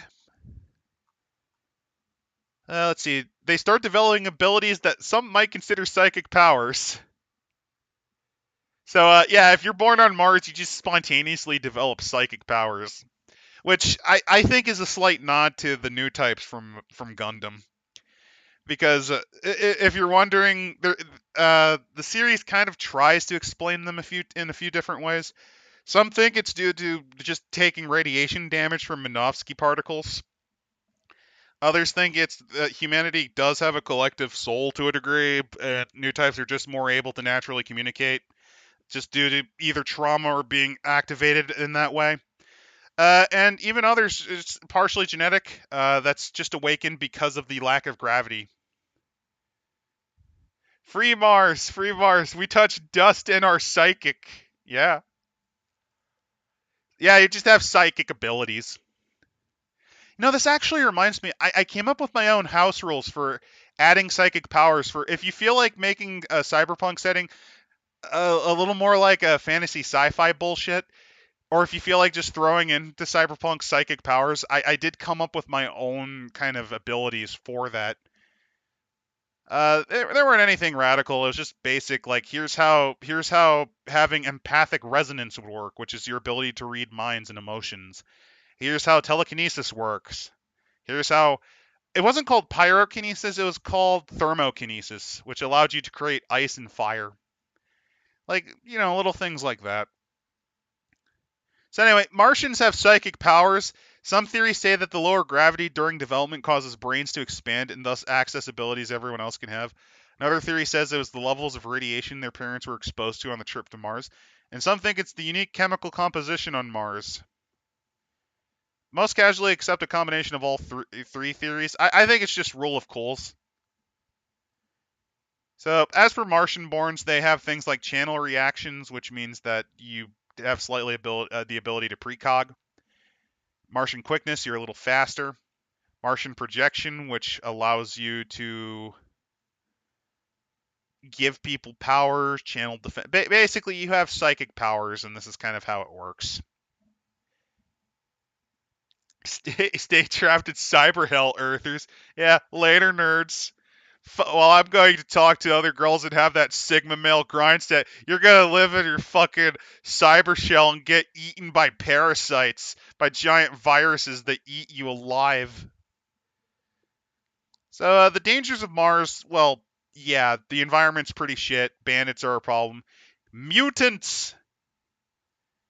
So yeah, mutants are a problem on Mars because essentially because Mars said, you know what, fuck doing basic things like test runs or basic animal experimentation. Let's just test it on fetuses and see what happens. Oh no, I turned him into a hab spider monster thing. Let's just dump it out into the wilderness. I just remember that Gundam had a manga series centered on conflict with Mars. Oh yeah, the Oldsmobile Army. I forget the series they're from, but their plan was stupid. Basically, they were going to use Olympus Mons as a big fuck off volcano. Oh yeah, and then there's the Jupiter fleet, which was essentially space North Korea. So essentially, in the UC setting, it's pretty close. It's closest to hard sci-fi, similar to BattleTech, and things like travel time were factored in. And since you're outside of the asteroid belt, that's a pretty long time for travel. So what you need essentially tankers. Jupiter essentially has to pay for its survival in hydrogen and helium through gas in exchange for getting basic life support equipment. Because, well, they have some basic manufacturing and just bare basic in terms of survival for actual wants and actual needs too, because they can only recycle the same amount of water so much too. You have to essentially get what's called the Jupiter fleet, which is an energy fleet. Iron-blooded orphans also had some Mars BS too. I wouldn't be surprised. That one's kind of based on the Spanish Civil War, from what I understand. Oh yeah, the Oldsmobile Army. They were called that because the Martian faction of Xeon Mars, essentially what they did was they were using stuff from the 1 Year War. Uh, but essentially they were reworked and redesigned because the idea is they were nationalists that refused to surrender. They established a colony on Mars, and since they didn't really have much in terms of research, they just kept reworking the same old models. They dissected and rebuilt the same old stuff, but with new materials as science went on. And that's why they were called the Oldsmobile Army. They were still using stuff like Zaku 2s. It's just under the hood, they were higher performing because they were using newer technology. Because they kind of just copied what they were able to take. So they copied their old military outfits. They copied their old military equipment. They just were able to also get a little bit of industrial secret aid from space North Korea, which allowed them to then refurbish them to be better. Gundam had some really dumb renames for some of them because I know one of them is called the Regelg. The Regelg because one of the big models they made in the 1 Year War was the Gelgoog, which was the mass-produced Gundam. So it was called the Regelg or Regelgoog because it's the remake of the Gelgoog, just with newer technology. But yeah, Marzion basically is like, we hate the Earth and we're going to get our revenge and prove the space dominance by activating Olympus Mons and turning it into a big fuck off cannon to fuck over the Earth. And it was funded by Space North Korea under Space Kim Jong Il, essentially. Why was he Space Kim Jong Il? Because he was the only fat Jupiterian, effectively. He was also completely space crazy, and I think essentially made himself partially immortal, if I remember correctly. He at least managed to stave off death by old age, and he was kind of crazy as a result. He was also very nihilistic because of how fucked Jupiter was. Even though he had all this luxury, he was the only Jupiterian, by the way, who could do things like take a bath. Yeah, it's stinky out there in Jupiter because you only have just enough water rationed out to survive. But anyway, there's also hidden threats like corporate forces. These assholes. Remember these assholes? They're back. G27's the pro-human fuck robots because the Bibble told me so. Emmett Met are the crazed motherfuckers who base themselves off of the golems. And the first mind is the crazy psychotic mental cult. And player hooks, well, these are some hooks. And then here's the GM only goodies, which is mainly for the monsters they create. Never give them to your players. Oh look, here's another mecha. It has the weird Metal Gear dancey legs. And it ends with a little bit of an adventure hook. Oh, Haman Karn. Okay, so no, her story is even more fucked up than the Mars Army because the Mars Army, while it had less resources initially, they still eventually are able to kind of build slightly better off than what the Axis colony had. So okay, so Haman. Fun fact: Haman used to actually be a pretty light-hearted girl until her dad died of the coup. And the way Xeon works is, see, they did away with things like democracy. It's an authoritarian monarchy, right? And the same applies to noble houses. Haman was from one. Since her father was the leader of the Axis Rock, she essentially, as a young teenager, had to take over the responsibilities of managing a struggling, almost dying colony at the age of like 12 or 13. Yeah, that kind of fucked her brain a lot. Oh yeah, yeah. I'll have to do it though with Biggs since he can remember stuff better than me. I'm pretty good, but he's better than me. If we're gonna do Gundam lore rambles, we're gonna have to do it with Biggs. He's like our number one guy in that because he's watched almost as much. He's watched probably more than I have, or at least remembers more than I do. But yeah, Haman's life was pretty shit, and she also had a thing for Char, or as you know him, Japanese Darth Vader. She had a thing for Char, really really big thing for Char, as in she held a big torch for him. She don't worry though. Besides liking men far older than her, she also liked men far younger than her because she also tried to Ara Ara, the protagonist from Gundam Double Zeta. It did not go well for her, let me tell you. Although I will say her fate was better off than Camille. Camille was rendered into a comatose special needs person by the end of that. So actually, yeah, I think we can end it on the adventure hook. It's just kind of an adventure module. I kind of sped run near the end because I don't want to spoil everything absolutely. I just consider it a bit unfair to Preston since his stuff's pretty good. Oh yeah, it's cursed. Gundam is occasionally cursed. There's a great moment I remember where oh god, I think it was Camille's girlfriend. She strips and takes a shower, or was it Amuro? I don't remember. But basically, there's a great. I think it's Camille's, if I remember correctly. She strips and takes a shower, and then in the same episode, horribly fucking dies.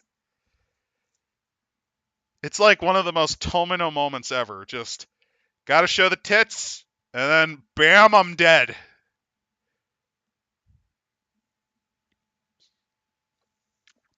So actually, since we're at the end of the Animorphs time. So let's think. Do you want me to talk about the stupidity of the aliens or the war crimes the Animorphs commit?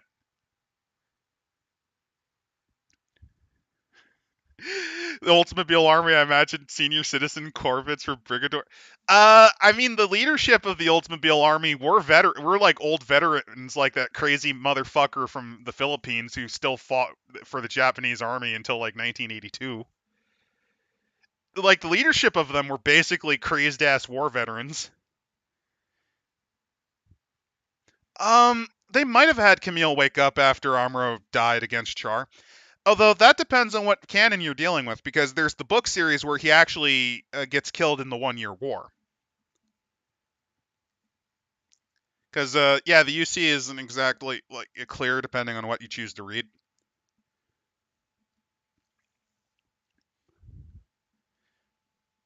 I still think Char's counterattack is the biggest destruction of a character. Not the biggest. It's one of the bigger destructions of a character, and you don't really see quite that level until The Last Jedi.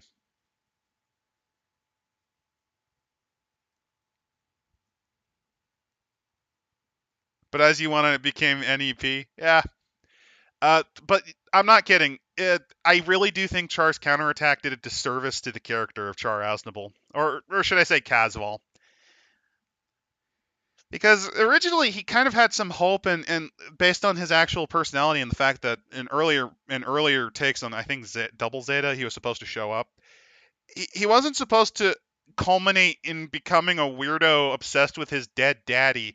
He becomes a psycho with daddy issues who's like, my daddy tells me you gotta leave the earth, so I'm gonna slam a giant rock down on it.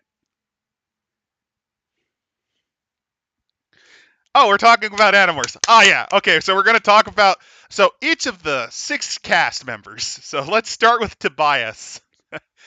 Oh, Tobias's existence is literally impossible. Remember, Tobias. Oh, God. So Tobias is actually the son of an alien who, in human form, had a relationship with his mother.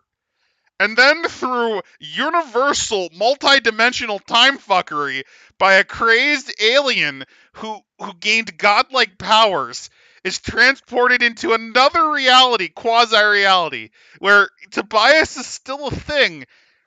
Essentially, his life existed on Earth, but as a dream reflection that also never happened. Caswell might have made Xeon competent. Oh, fuck no. Fuck no. Char, when Char was Quattro, maybe? Yeah, you could maybe argue that. But, no. I think Caswell kind of ruined the Xeon War effort to a degree. Because remember, in UC Gundam, he killed Garma, who was the most likable of the Zabi characters. He then essentially set up Gurren to be killed, although he was a crazy Hitler weirdo. And then killed the last of the zombies, Caecilia, who was the only one who could maybe rally them together to fight on. And that's just in UC. He basically killed the Xeon War effort effectively. Now, in Zeta, if he was like Quattro, maybe he could have been able to, since he was able to rally the Anti-Earth Union group pretty well. Am I okay with doing more Old World Werewolf, but with better ones like Get a Fenris or the Bone Gnawers or the Fianna? Oh, yeah, I know for a fact Tech would love us to cover that. Although he really wants to continue more Requiem of Rome. To be fair, you've only seen Mobile Suit Origins in the first 12 episodes. That's fair. That's totally fair. Now, I will say Mobile Suit Origins does have a bad habit of making them every character worse.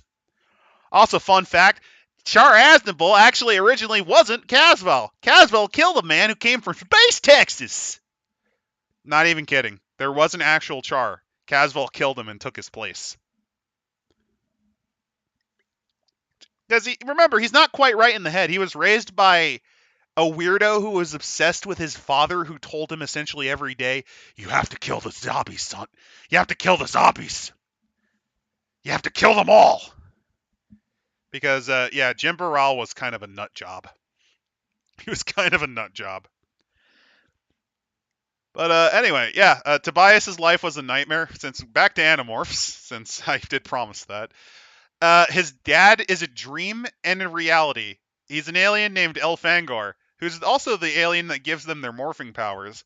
But through an alternate dimensional warp fuckery, he became also Alan Fangor. Oh man. His mother was put into an insane asylum, and he was raised by a neglectful aunt and uncle who didn't want to deal with him. And his home life fucking sucked. So the very first thing he decided to do, or at least he attempted to do twice, was to stick himself in a morph so he didn't have to go back to said horrible home life. He also did not have any friends, other than the one time Jake saved his life. Jake being the leader of the Animorphs group. Well, not saved his life. Saved him from getting bullied to shit. And he interpreted that as friends because Tobias didn't have any. So, because his life sucked, he's like, let me trap myself into a hawk form. And while he was kind of horrified, he tried to embrace it. And then the realization of what he did drove him mad because he lost the ability to enjoy things like hamburgers or enjoying a nice warm home. He's constantly driven by his animal instincts to murder things. At one point, he's driven to kill and eat a live animal, and it drives him psychotic for about 5 weeks. I would rather stab myself in the foot than read 20th Century Mage. It is 800 fucking pages long. I don't want to look at that. Let's see. Do you want me to continue on Animorphs? Do you want me to continue on Gundam? Or do you want me to continue on, I don't know, other things? We got another half hour, I think. A little bit of a wild chat thing. A little bit of a chat thing. Because I'm going to talk a little bit about Animorphs until you decide. Let's see. We could talk about all of the glorious trauma that children experienced. Let's see. In the first book, they witnessed an alien get eaten alive by another one of them when he became a monster. One of them realizes his brother is eternally screaming as the slave of an alien. One of them gets trapped in a morph. Yeah, one of them gets trapped as a hawk and eventually psychologically falls apart by book 3. Before reconstitute, he does get better. He kind of reconstitutes himself. In book 2, I believe one of them almost gets raped. And if it wasn't for the fact that they could turn into an elephant, they would have been fucking raped. I'm not fucking with you. That's an actual plot line in the book. One of them gets sawn in half by a shark and only barely survives blood loss because turning from animal to human staunched the blood flow. One of them was trapped alone, not realizing he was the last of his people until he was rescued months later. They are constantly stalked by a cannibalistic, psychotic bounty hunter / warlord who essentially wants to die in battle. That's a thing. In the 5th book, they turn into ants, are overwhelmed by the hive mind, and then ripped apart to pieces to the point where they almost fucking died.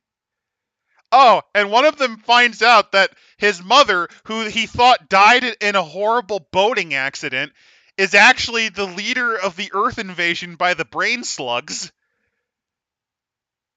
And he has to let her escape. In book 6, the leader of the kids, who by this point are still in middle school, I should tell you, they're 13 or 14, commits his first war crime by boiling 150 sentient creatures alive in their own bathwater, and then gets mind-controlled by the same slug as his brother, and then forcibly left out in the woods to listen to said alien starve to death and scream in agony in his own head.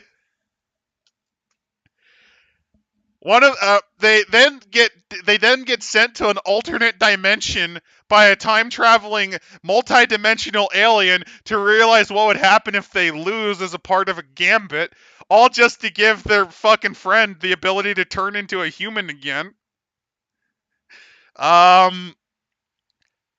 They turn into termites, overwhelmed by the queen's hive mind demands, until one of them is forced to violently overthrow and kill her. By the way, this is why Cassie would become Visser 3. She is the nicest of them, but when she snaps, she fucking snaps. Ah, God, I'm trying to remember. One of them is honor-bound by his alien society to go on a suicide death run against the man who killed his brother as a part of honor custom. Or else he can never show his face to his homeworld again. That is a big theme with Axe's character. Alongside becoming, oh, he also becomes addicted to eating cinnamon buns and rolled up cigarettes on the floor because Andalites don't have mouths. So he essentially becomes a violent junkie whenever he becomes a human, and he traumatizes many children.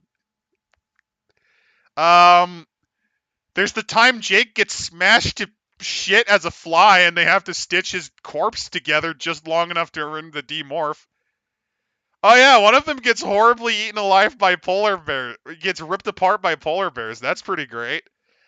Oh, and don't forget all of the scenes I'm forgetting where one of the alien species controlled by the brain-controlling slugs has a cannibalism problem. Okay, so there's a bunch of aliens. They're all very fantastical. One of the species that the Yerks, which are the slugs, conquered are called the taxons. Imagine giant centipede worms with lobster claws and razor sharp teeth in a mouth that operates like a circular saw. They are driven by a psychotic terror of never being able to eat enough to survive because their homeworld was essentially extremely harsh, and they almost got what was it? And they almost went extinct because of famine. So they are psychically driven essentially to eat anything they want, including their own guts. They will actually eat their own guts if they're cut in half. This is a common thing that happens in the books, by the way. Let's see. They find out that the alien warriors that they were worried about, the Hork-Bajir, which are described as 7-foot tall goblins covered in claws and seem to be like a living razor blade monster that you'd see in a fucking Hellraiser movie. Yeah, they're a race of collective retards that actually don't know no better, that are effectively mind controlled and traumatized by their brain slugs as warriors. Let's see. There's the time they try to weaponize. They try to weaponize essentially alien crack to drive the brain slugs into psychosis. Because there's an oatmeal plotline. Apparently, the Yerks become addicted to instant maple ginger oatmeal, to the point where they become not only completely psychotic, but dependent on the chemical. And they weaponized it. They were going to weaponize essentially drugs to turn them into a race of into a race of lunatics. They run into a Yerk, a brain controlling slug, who is the twin brother of the guy who constantly threatens to eat them. And they find out he's basically the alien version of Hannibal Lecter, who runs a website designed to lure other controllers in so that he can rip out their slugs by sawing open their heads and eating it. Oh, yeah. Yeah. They're not murder dogs. They run into a race of alien dog robots that are absolute pacifists. They almost get killed horribly, and they manage to get one of them to reprogram themselves to remove their limiter, their pacifist limiter. And in the span of 10 seconds, they annihilate everything in the room and are traumatized to the point where they demand that they never do that, never able to do that again, because it was so disgusting to them, and the fact that they'll forever remember that because of their perfect recall, that he is forever ruined as a person because of it. Yeah, the Chi. They're dog robots. They program one of them to murder people because he asked to have his limiters removed. When he does, he's so traumatized he demands they're put back, and he's forever bitter about the fact he can perfectly remember pulping an entire room of aliens casually, like fucking Saitama from One Punch Man. It literally took, and they're like, it was so horrifying. The kids couldn't actually put into words what the fuck they saw. In 30 seconds, he managed to brutally eviscerate and annihilate an entire team of elite soldiers. Instantly. I'm glad I've never read the books in my library. Jesus Christ. Oh, that's nothing. There's goofy stuff too. Like there's a plot line where they try to find an alien toilet because there is alien tech in Area 51. It's an alien toilet. It's an alien toilet. Um, let's see. What are some other ones I can remember? Oh, there's the time they try to recruit a seventh member of the team, and he turns out to be a complete psychopath. and almost kills every one of them. And then they forcibly trap him into a rat and leave him on an island, endlessly screaming his agony out to those who can hear him. That's a thing that happens over the course of 3 books. Let's see. There's the time they have to fight the devil. They have to fight the devil and his race of genocide monsters. They do it on the Happy Merchant planet. This is an actual book. Book 26, The Attack. It's my favorite of the Animorphs books. They go to Happy Merchant planet to fight the race of genocide monsters. And they learn that the Dark Lord Satan, or should I say Krayak, programmed them to actually be like a race of 3-year-olds that interpret murder as play. I'm not even fucking with you. Oh, there's a time they're trapped in the North Pole and constantly have to rip apart animals to survive. Wait, more psychotic than the main cast? Yeah. Yeah, although in his defense, he kind of did it because they fucked his life permanently over. But some things he eventually rationalizes that if I murder... Oh, okay, let me explain. To give you an idea, the character David murders one of Jake's cousins and takes his place so that he can have the memory of what it's like to live a normal life.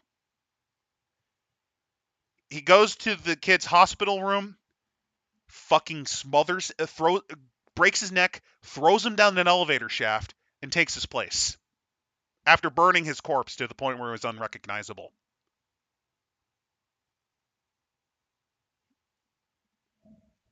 That is something he genuinely did. By this point, the kids weren't completely crazy yet. Don't worry, they start out doing David eventually. Eventually. Let's see. Oh, there's the time they intentionally guaranteed the extinction of a race of aliens because they had to ensure that humanity exists. Oh yeah, I forgot. The Megamorphs books are insane. One of them is literally they get sent back to dinosaur times, and they eventually have to send the asteroid that killed the dinosaurs to Earth, wiping out the alien species that lived there that were hoping that they could eventually build a new life here after surviving essentially an apocalypse war with their hated rivals. That's a thing that happens. Oh yeah, there's the time they get captured by the Atlanteans, who are a race of psychotic fish people that essentially are rapidly mutating into monsters. And to stave off that influence, they essentially capture sailors and rip out their genetic material to slightly augment themselves to degenerate less, and then stack their corpses out as a museum. And warning, that's a thing that happens. Let's see. Other things that happen. There's the time one of them gets brutally crushed in half as a starfish and demorphs, but it goes horribly wrong. And now there's two. Now there's 2 of them, and because of the damage done by this, their personalities are essentially ripped apart into 2 pieces. That's a thing that happens. Other things that happen. There's the time where one of them has to commit brain surgery to save their best friend from an alien virus.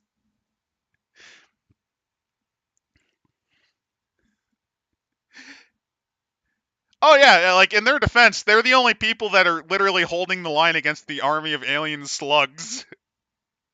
No, it's just K.A. Applegate is a very grimdark writer because she's done other works and they're actually even darker than this. Ah man, what are some other ones I'm remembering? I gotta remember. Oh yeah, there's the time one of them almost gets trapped in the form of a giant 5-foot tall flea. That's a thing that happens. There's the time where they all have to turn into the ravenous worms. They have to turn into ravenous worms to dig a tunnel, and they have to constantly eat their own anxiety away. Oh, there's the time where Tobias gets tortured for days by a psychotic Yandere lady who has the hots for him. That's a thing that happens. He gets tortured for days to the point where he doesn't even know if he's alive or dead or human or bird for days. Oh, how much darker? I think even more of the cast dies in her next series, repeatedly. All I do know is that Animorphs culminates in them recruiting a bunch of disabled children, using the morphing box that they eventually get their hands on to give them powers. Basically, this thing might heal your disabilities, and it does for a lot of them. In exchange, you must serve as child soldiers for us. And then they are sent on an intentional suicide mission and killed to a man. All of these disabled children that they sent to their deaths. And then Jake intentionally sends his own cousin, the leader, sends his own cousin to kill his brother, knowing she would die as well. And in the process, forces the dog robot to genocide 300,000 alien slugs by venting them into Atmo. He then suffers horrible PTSD. Let's see. All of them suffer horrible PTSD.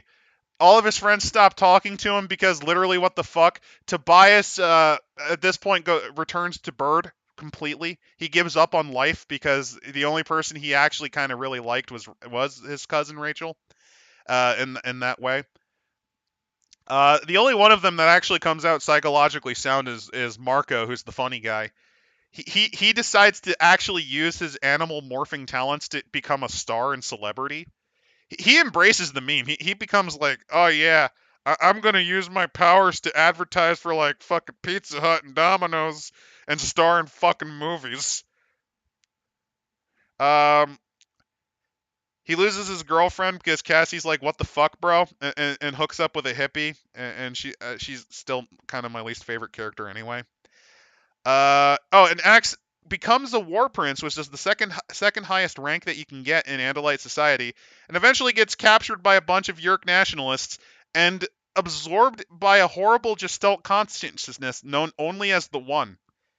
Oh, and Jake gathers the rest of the Animorphs except Cassie and sends them on a suicide run against the fucking One. It ends literally with the last lines being "Ram the blade ship." So to guarantee that they win, that they not win, to guarantee that they all die because Jake would rather be dead than deal with life. He essentially suicide runs against it. That's how Animorphs ends. 5 out of the 6 main characters fucking dead by the end of it, and lives are permanently ruined. I mean, there is some hope. The worms that are driven by cannibalism and fear hunger, they get turned into snakes, and they like that a lot better because snakes don't have to worry about food. So they're happy at least. I mean, everyone's dead except Cassie, but it is what it is.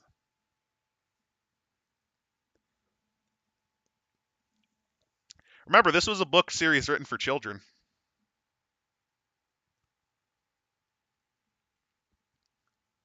Let's see. I can hang out for another couple minutes. Anything else you want us to talk about?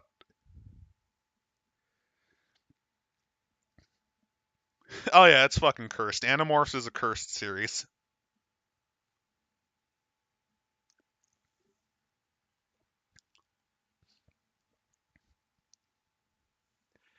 Let's see. It also has. It also does have. No, I'll say one more thing, and then I'll probably head off. But before that, I'll do a couple more things.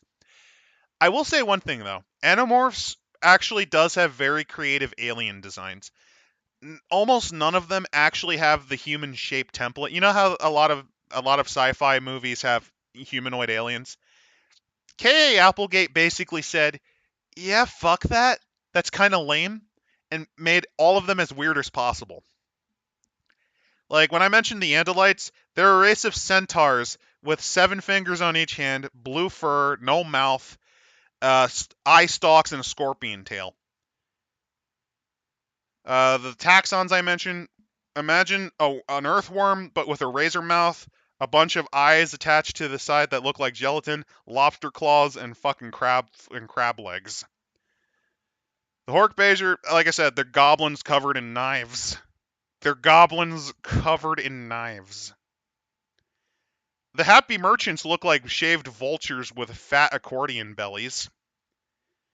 There's a race of creatures made out of silicon that have hammerhead shark heads and they're rainbow colored. Oh, I forgot about the Venber. This is like one of the most fucked up things. There's a race of silicon-based life forms called the Venber. They went extinct. Do you want to know why? Because they were melted down into superconducting fluid because they can only maintain a physical form in sub-freezing temperatures. There was a race that literally melted them all to death to power their supercomputers. I forgot about that. That's like one of the most fucked up deaths ever. Oh yeah, we kill them all to turn them into computer fluid.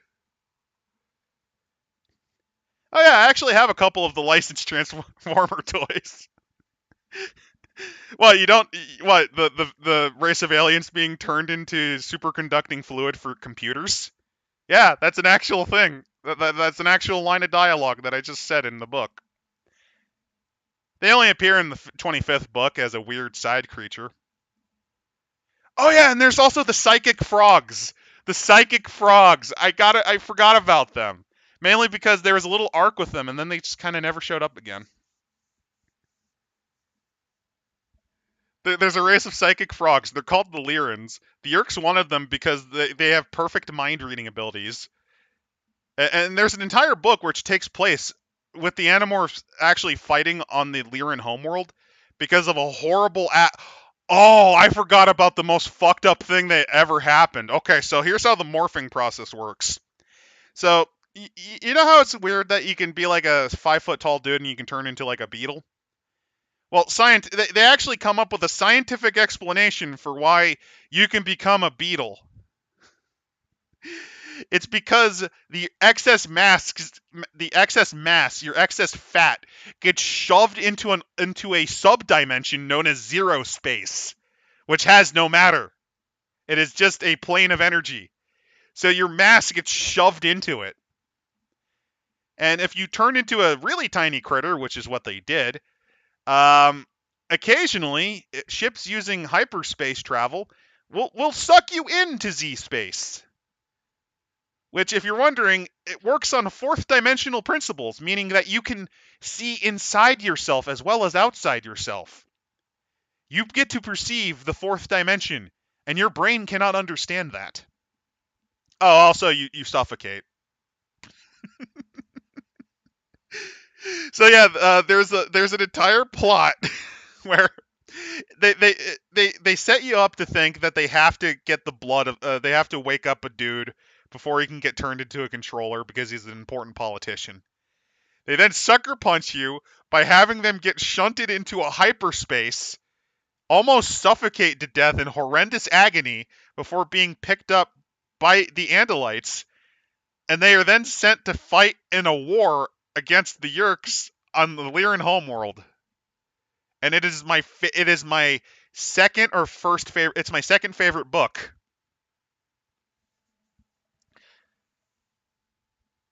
Your mask can also be hit. Yeah. Oh yeah, that's another thing. At any point, if you're morphing, you can just die horribly. If you turn into a cockroach, you might just flop over dead because a spaceship slams into you at hyperspeed.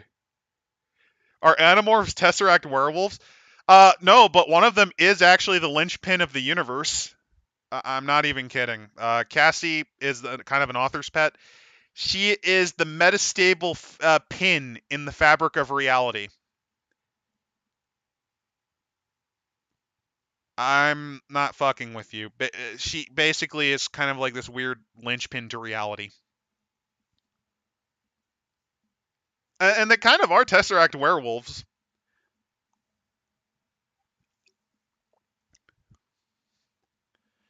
Let's see. What are some other glorious things I can remind on Animorphs? Because there's so many stupid things I'm missing. There's the time where the brain slugs tried to turn hammerhead sharks into intelligent sharks so they could possess them. See the way the brain controlling aliens work, the Yeerks work, is that they only can kind of work on barely sentient creatures, like anything dumber than a chimp they can't really possess. Not enough brain structure. And they needed a creature to fight the psychic frogs. So they decided to take hammerhead sharks and genetically augment them and cybernetically augment them to give them just enough intelligence so that they can possess them. Oh, also, if you're wondering how the brain controlling slugs gain control over humanity, they set up a cult. It is based on stuff like the YMCA. It's called the Sharing, but in reality, it's legitimately designed like a cult, where they do. It's supposed to be like a community outreach group, but it's a cult. You found an Animorphs RPG on Tumblr? Oh yeah, baby. Oh yeah. At some point, if we do a grab bag episode, I'd take a look. I'd happily take a look at that shit. Hmm. What are some other winning moments that I'm just forgetting? There's a lot of horribly cursed things that I'm just kind of. Oh, oh yeah, I remember this. There's the time one of them finds out they're allergic to crocodiles, and the reason they learn that they're allergic to crocodiles is there's a weird thing with the morphing technology where if you take an animal you've touched and you're allergic to them, you start vomiting out the DNA, as in you essentially give birth to the creature. Thankfully, not through your orifice, it just gets ejected violently out of your body. But until then, you lose complete control over your ability to turn into things.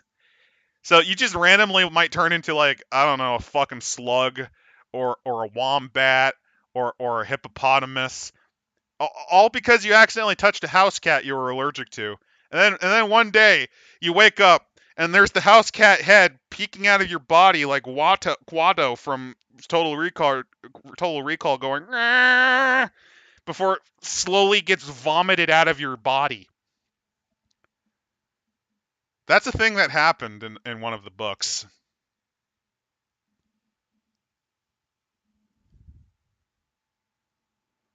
Another thing the Animorphs like doing was early in the books, they tended to do really stupid shit with their animal forms. Doesn't a Yeerk who possess one of the main cast die when it can morph? It has something morph smaller than a Yeerk and crushes itself? That might happen in one of. I think that might actually have happened in like one of the last books. I didn't have all the books as a kid. I just remember reading the last few and I was like, holy shit, the tone is just a lot worse than the previous half. I liked when it was the Secret War. When it became the Total War, I kind of lost interest. But I wouldn't be surprised if that happens. Let's see. What are some other glorious things I can remember? Uh, Out of all the Animorphs books, how many transformation? Oh, not many. Not many. Maybe Cassie because she had natural. Okay, so the morphing process isn't rational. So let's say I want to turn into a bird, right? Well, one of the first things that might happen is my finger bones unnaturally extend outward from my skin into like fucking 5 foot tall, like the span of a wing of the bird's wing. And the thing is, it doesn't hurt, but it looks fucking horrible. Another thing that might happen is my face morphs like its nose and mouth into a fleshy beak before it hardens spontaneously. So when I'm talking like the transformation process, it's more like Cronenberg rather than, oh, that's my fetish. It's more, no, this is gross. This is horrible. Unless you have natural talent, which Cassie does.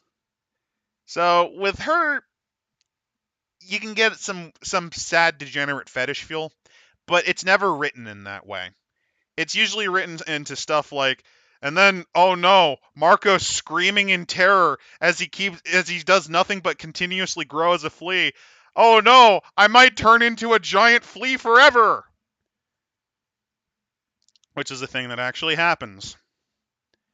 You can maybe kind of control how it goes, but nah, it is not a pretty. It is not pretty. It is not pretty to turn into anything. Also, you can only keep it in that animal form for 2 hours. After that, you're locked in it forever. Oh, and on top of that, you have the animal instincts in your head. Like you have the animal instincts in your. Oh fuck! I forgot about the book with the buffalo. Oh, I forgot about the book with the buffalo.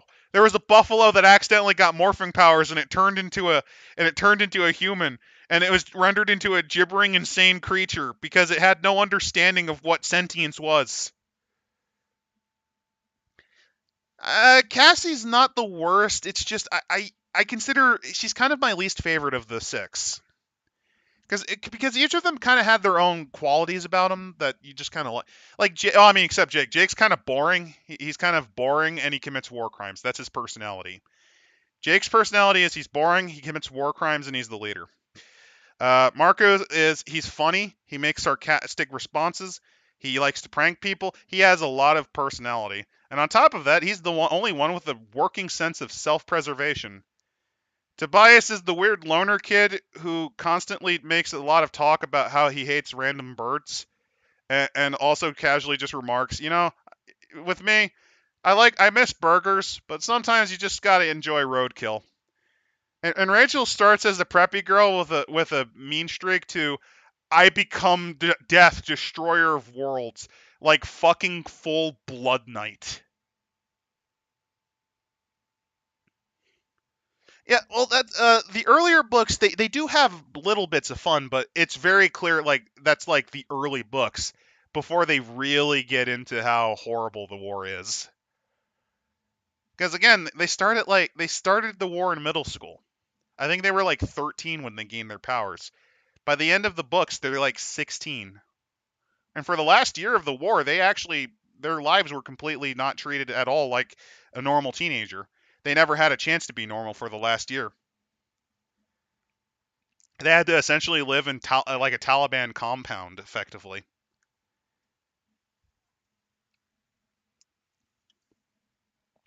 And actually, Cassie doesn't quite get it easy all the time. At one point, just to prove a bet with a Yerk, she intentionally locked herself forever in caterpillar form. The only reason she was able to escape out of it was because of the fact that metamorphosis reset the clock. Because the Andalites never actually encountered a creature that metamorphosed. And, well, they were lucky. Basically, she could have been stuck as a butterfly forever. But, no.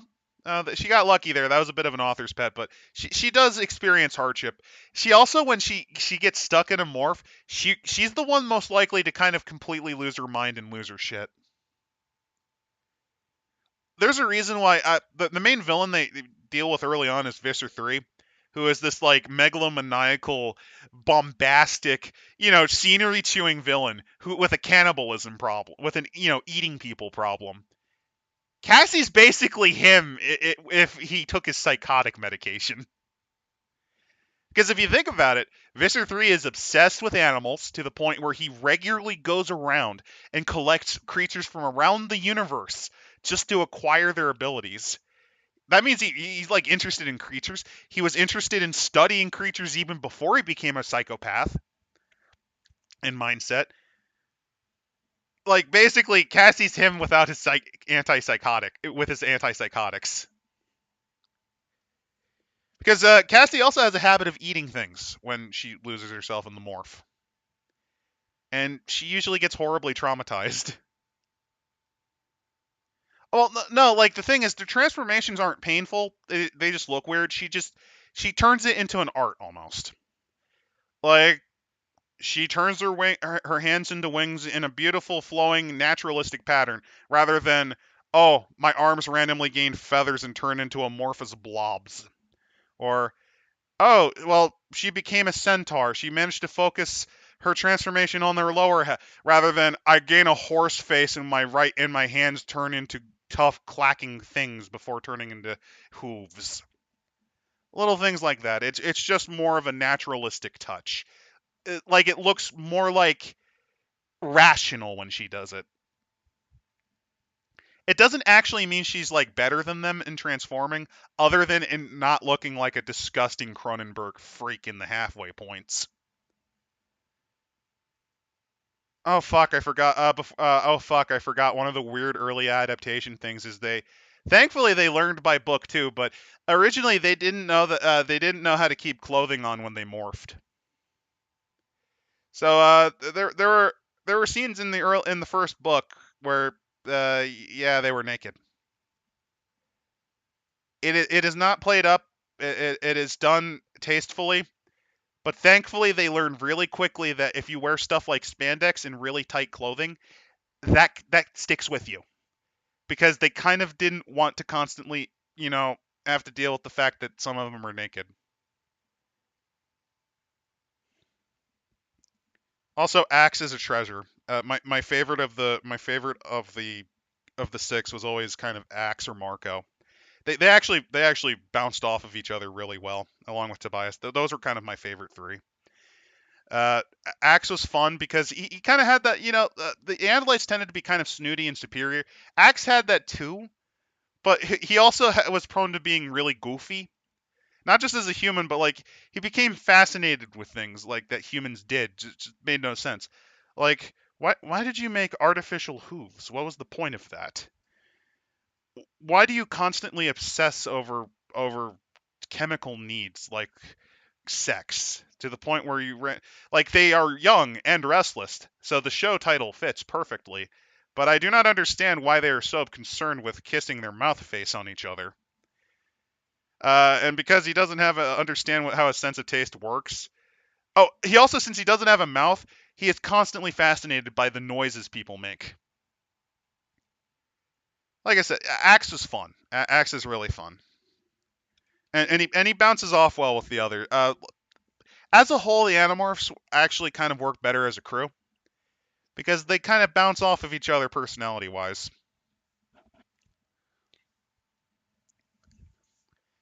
But yeah, all in all, that's it. Okay, so for the book that we read tonight, I have to say that was a pretty solid entry. He did also call Jake Prince Jake, which led to a lot of moments because Jake fucking hates it. But Axe is following military custom. Uh, so mainly because the Andalites are a very prim and proper society, you always address people by their title. So since Jake is the leader of this band of resistance leaders, he would be the equivalent of a prince. Prince being the being a high rank, the second highest rank, I think, in the Andalite military order. There's also War Prince, which is the traditional leader of an entire force. Then there's warriors, and then there are what are called arists, which are your trainees. They're your cadets. And Axe, militarily speaking, is an arith.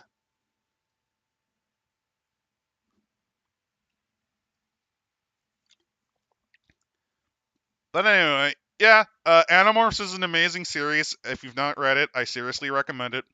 As for this book, I'd say it's pretty solid. I wouldn't say it's quite good, but it's a high decent. The Robotic Age Mars is a high decent, and feel free to like, subscribe, do all that YouTube algorithm chasing nonsense. Bleh, makes me sick. And next week, I'm gonna have to run by Tech what type of World of Darkness stuff we should do. Knowing him, he'll probably want to do Requiem for Rome, but which is fine. It goes into detail about the vampire societies in Rome, since we didn't really get to that point. And then after that, we're gonna have to do more of that fucking horseshit known as oh god, I'm blanking. I'm calling it Grand Cross, the Grand Tragedy of Life. I don't remember the name of it right now. Oh god, I don't want to remember the name of that thing. But yeah, next week it's some World of Darkness thing. Have fun.